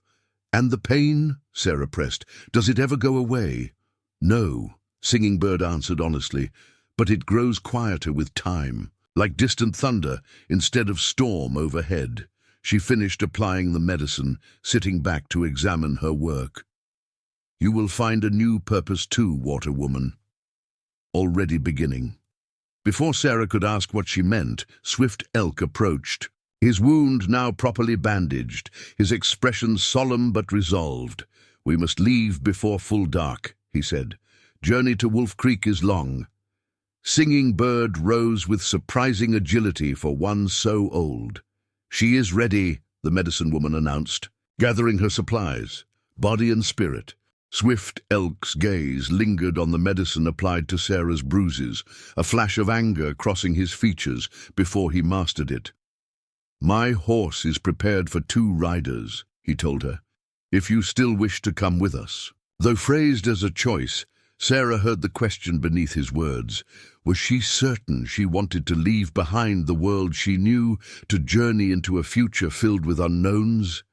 "I have nothing to go back to," she said simply, "and everything to go forward for." Something shifted in Swift Elk's expression, relief perhaps, or a deeper emotion he wasn't yet ready to name. He offered his hand to help her rise, the simple gesture bridging the vastly different worlds from which they came. As the Sioux party prepared to depart Medicine Rocks, Sarah found herself drawn to the cave one last time. The ancient paintings seemed to watch her as she moved through the chambers, their earthy pigments glowing softly in the fading light. Generations of stories etched in stone, hunts and battles, visions and ceremonies, the continuous flow of a people moving through time, adding your story to theirs, Swift Elk said, appearing silently beside her. Sarah touched a painting of a buffalo hunt, feeling the textured surface beneath her fingertips. "Will I have a place among your people?" she asked, giving voice to the question that had troubled her since Black Wolf's unexpected overture of acceptance. "Path will not be easy," Swift Elk admitted. "Some will welcome you. Others will fear what your presence means." He gestured toward the cave entrance, where twilight had deepened to true night. "World is changing. Lines between our peoples shift like sand in the wind." "And us?" Sarah asked, finally addressing what had grown between them since that first chaotic meeting at Blue Hollow. "Where do we stand in this changing world?" Swift Elk was quiet for a long moment, his expression thoughtful as he considered her question. "When I first saw you at an outlaw camp," he began, "I saw only white woman who needed saving. Now I see Sarah." The simple statement carried a weight that settled in her chest, warm and unfamiliar. "And what does Sarah mean to Swift Elk?" she pressed, needing clarity after so much uncertainty. Instead of answering immediately, he reached out, his fingers brushing a strand of hair from her face with unexpected tenderness. "In my language, there is a word, takuwe, means purpose, reason for being." His dark eyes held hers in the dim light. "Perhaps the Great Spirit placed us on the same path for reasons beyond understanding." It wasn't a declaration of love. They had known each other barely 2 days, after all, but it held a promise of possibility that made Sarah's heart beat faster. "Takuwe," she repeated, testing the word on her tongue. "I like that." A call from outside broke the moment, Little Hawk announcing that all was ready for departure. Swift Elk offered his hand once more, and Sarah took it without hesitation. Together, they exited the cave, emerging into a night brilliant with stars. The Sioux party moved out from Medicine Rocks in a solemn procession, the dead and wounded in the center, warriors flanking them on all sides. Sarah rode behind Swift Elk, on his paint stallion, her arms encircling his waist as they navigated the darkness. Despite her exhaustion, despite the aches of battle and the uncertainty of the future, she felt a strange peace settling over her. They rode through the night and into the dawn, stopping only briefly to rest the horses and tend to the wounded. By midday, they had left the territory of the Medicine Rocks far behind, traveling through rolling grasslands, punctuated by stands of cottonwood trees. The land grew more verdant as they followed a winding creek westward, wildlife abundant despite the approach of autumn. On the evening of the second day, they made camp in a sheltered valley. The mood among the warriors had lightened somewhat, the immediate grief of losing companions giving way to the quiet pride of victory and justice served. Even Black Wolf seemed less stern, sharing stories around the fire that made the younger, Warriors laughed despite their fatigue. Sarah sat slightly apart, watching the interactions with fascination. Though she couldn't understand the words, the universal language of camaraderie transcended the barrier of speech. Singing Bird joined her, offering a wooden bowl of stew that smelled of sage and rabbit. "You watch like a hawk," the old woman observed. Learning. Sarah accepted the food gratefully. "There's much I don't understand. Understanding comes with time," Singing Bird replied, settling beside her with a contented sigh. "Like learning a new language. First words, then meanings, then spirit beneath." As they ate, Sarah noticed little Hawk approaching, his young face solemn with purpose. He carried something wrapped in a piece of soft deerskin, which he presented to her with formal dignity. "For you," he said in his careful English. "From Black Wolf." Surprised, Sarah accepted the bundle, unwrapping it slowly. Inside lay a knife, not a small blade like Maggie had given her, but a proper hunting knife with a bone handle and a sheath decorated with intricate beadwork. "To replace one you lost in battle," Little Hawk explained. "Black Wolf says warriors needs proper weapons." The gift rendered her momentarily speechless. Coming from the man who had most opposed her presence among them, it represented an acknowledgement. She hadn't expected acceptance, however grudging, of her place among their band. "Thank him for me," she said finally, running her fingers over the craftsmanship of the blade. "Tell him I will carry it with honor." Little Hawk nodded, seemingly pleased with her response. "He also says you must learn to use it properly. No more hitting heads with rocks." A grin flashed across his young face, though that worked well enough on Matthews. The mention of the Outlaw's name brought a flood of memories. His cruelty at Blue Hollow, the mockery of a wedding ceremony, his hands around her throat. Yet the fear that had accompanied those memories had diminished, replaced by the knowledge that he could never hurt her or anyone else again. "Yes," she agreed, matching Little Hawk's smile with one of her own. "But a knife is certainly more reliable." Later, as the camp settled for the night, Swift Elk found her sitting beside the dying fire, still examining Black Wolf's gift. He lowered himself beside her, moving carefully to avoid aggravating his healing wound. "A worthy gift," he remarked, nodding toward the knife. "Black Wolf's own work. He is the finest blade maker among Hunkpapa." "It's beautiful," Sarah said, "but I'm not sure I've earned such a gesture." Swift Elk's expression grew serious. "You fought beside us, faced death with courage, helped defeat those who would harm my people." He touched the handle of the knife gently. "In this way, a Black Wolf acknowledges this." Sarah sheathed the blade, setting it aside as she turned to face Swift Elk fully. In the firelight, his features seemed both stronger and gentler than they had when she first saw him. The warrior and, the man in perfect balance. "What happens when we reach Wolf Creek?" she asked, the question that had lingered in her mind throughout their journey. "My father will welcome you as an honored guest," Swift Elk replied. "Beyond that," he looked up at the star-filled sky. "Future is an unwritten path." "I have no illusions," Sarah said quietly. "I know I'll always be an outsider in some ways." Swift Elk considered this, his expression thoughtful. "Perhaps. Or perhaps you will find a new place between worlds." He turned to her, something like hope glimmering in his dark eyes. "Bridge, not barrier." The concept resonated within her, not fully belonging to either world, yet connected to both in ways that might someday prove valuable. Not just a survivor of tragedy, but a creator of something new. "I would like that," she said softly.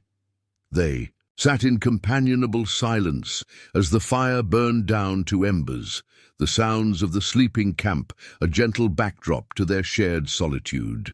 Tomorrow would bring new challenges, new adjustments, the first steps into a future neither could fully envision. Yet for this moment, beneath the vast canopy of stars, they had found a rare peace. Two souls from different worlds, drawn together, by violence, but bound by something far stronger. Dawn broke on the third day, with a glory of color that painted the western horizon in shades of gold and crimson. The Sioux camp stirred to life, the final preparations made for the journey to Wolf Creek. Sarah helped Singing Bird tend to the wounded one last time before mounting behind Swift Elk for what would be the final leg of their journey. As they crested a hill around midday, Swift Elk reined his horse to a halt, gesturing toward the valley that opened below them. Sarah gasped at the sight. A large encampment spread along the banks of a winding creek, dozens of teepees arranged in a great circle, smoke rising from cooking fires, horses grazing in meadows of tall grass. Children played between dwellings. Women worked at tanning racks. Men gathered in council near a central fire. "Wolf Creek," Swift Elk announced, pride evident in his voice. "My father's camp." The approaching war party was spotted quickly. Cries went up from the camp, and riders galloped out to meet them. Swift Elk raised his arm in greeting, calling out in Sioux. Word of their arrival spread rapidly, and by the time they reached the outskirts of the camp, a large crowd had gathered to welcome the returning warriors. The atmosphere changed perceptibly when Sarah was noticed.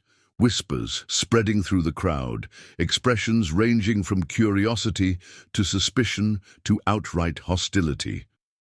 She sat straighter behind Swift Elk, determined to face whatever reception awaited her with dignity.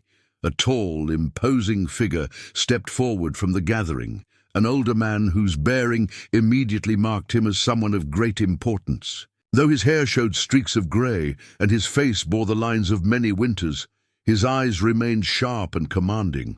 The eagle feather in his hair matched the one Swift Elk wore, confirming his identity even before he spoke. "Father," Swift Elk greeted him, dismounting and approaching with respect. "We return with news of victory. The murderers of our people have been defeated." Chief Heavy Shield embraced his son briefly before his gaze settled on Sarah, still seated atop the paint. "Stallion?"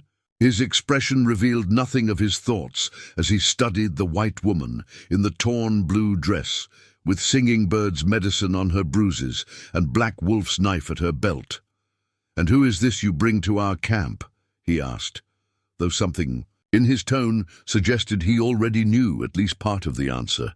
Swift Elk turned, extending his hand to help Sarah dismount. She stood beside him, acutely aware of hundreds of eyes upon her, judging, questioning, wondering.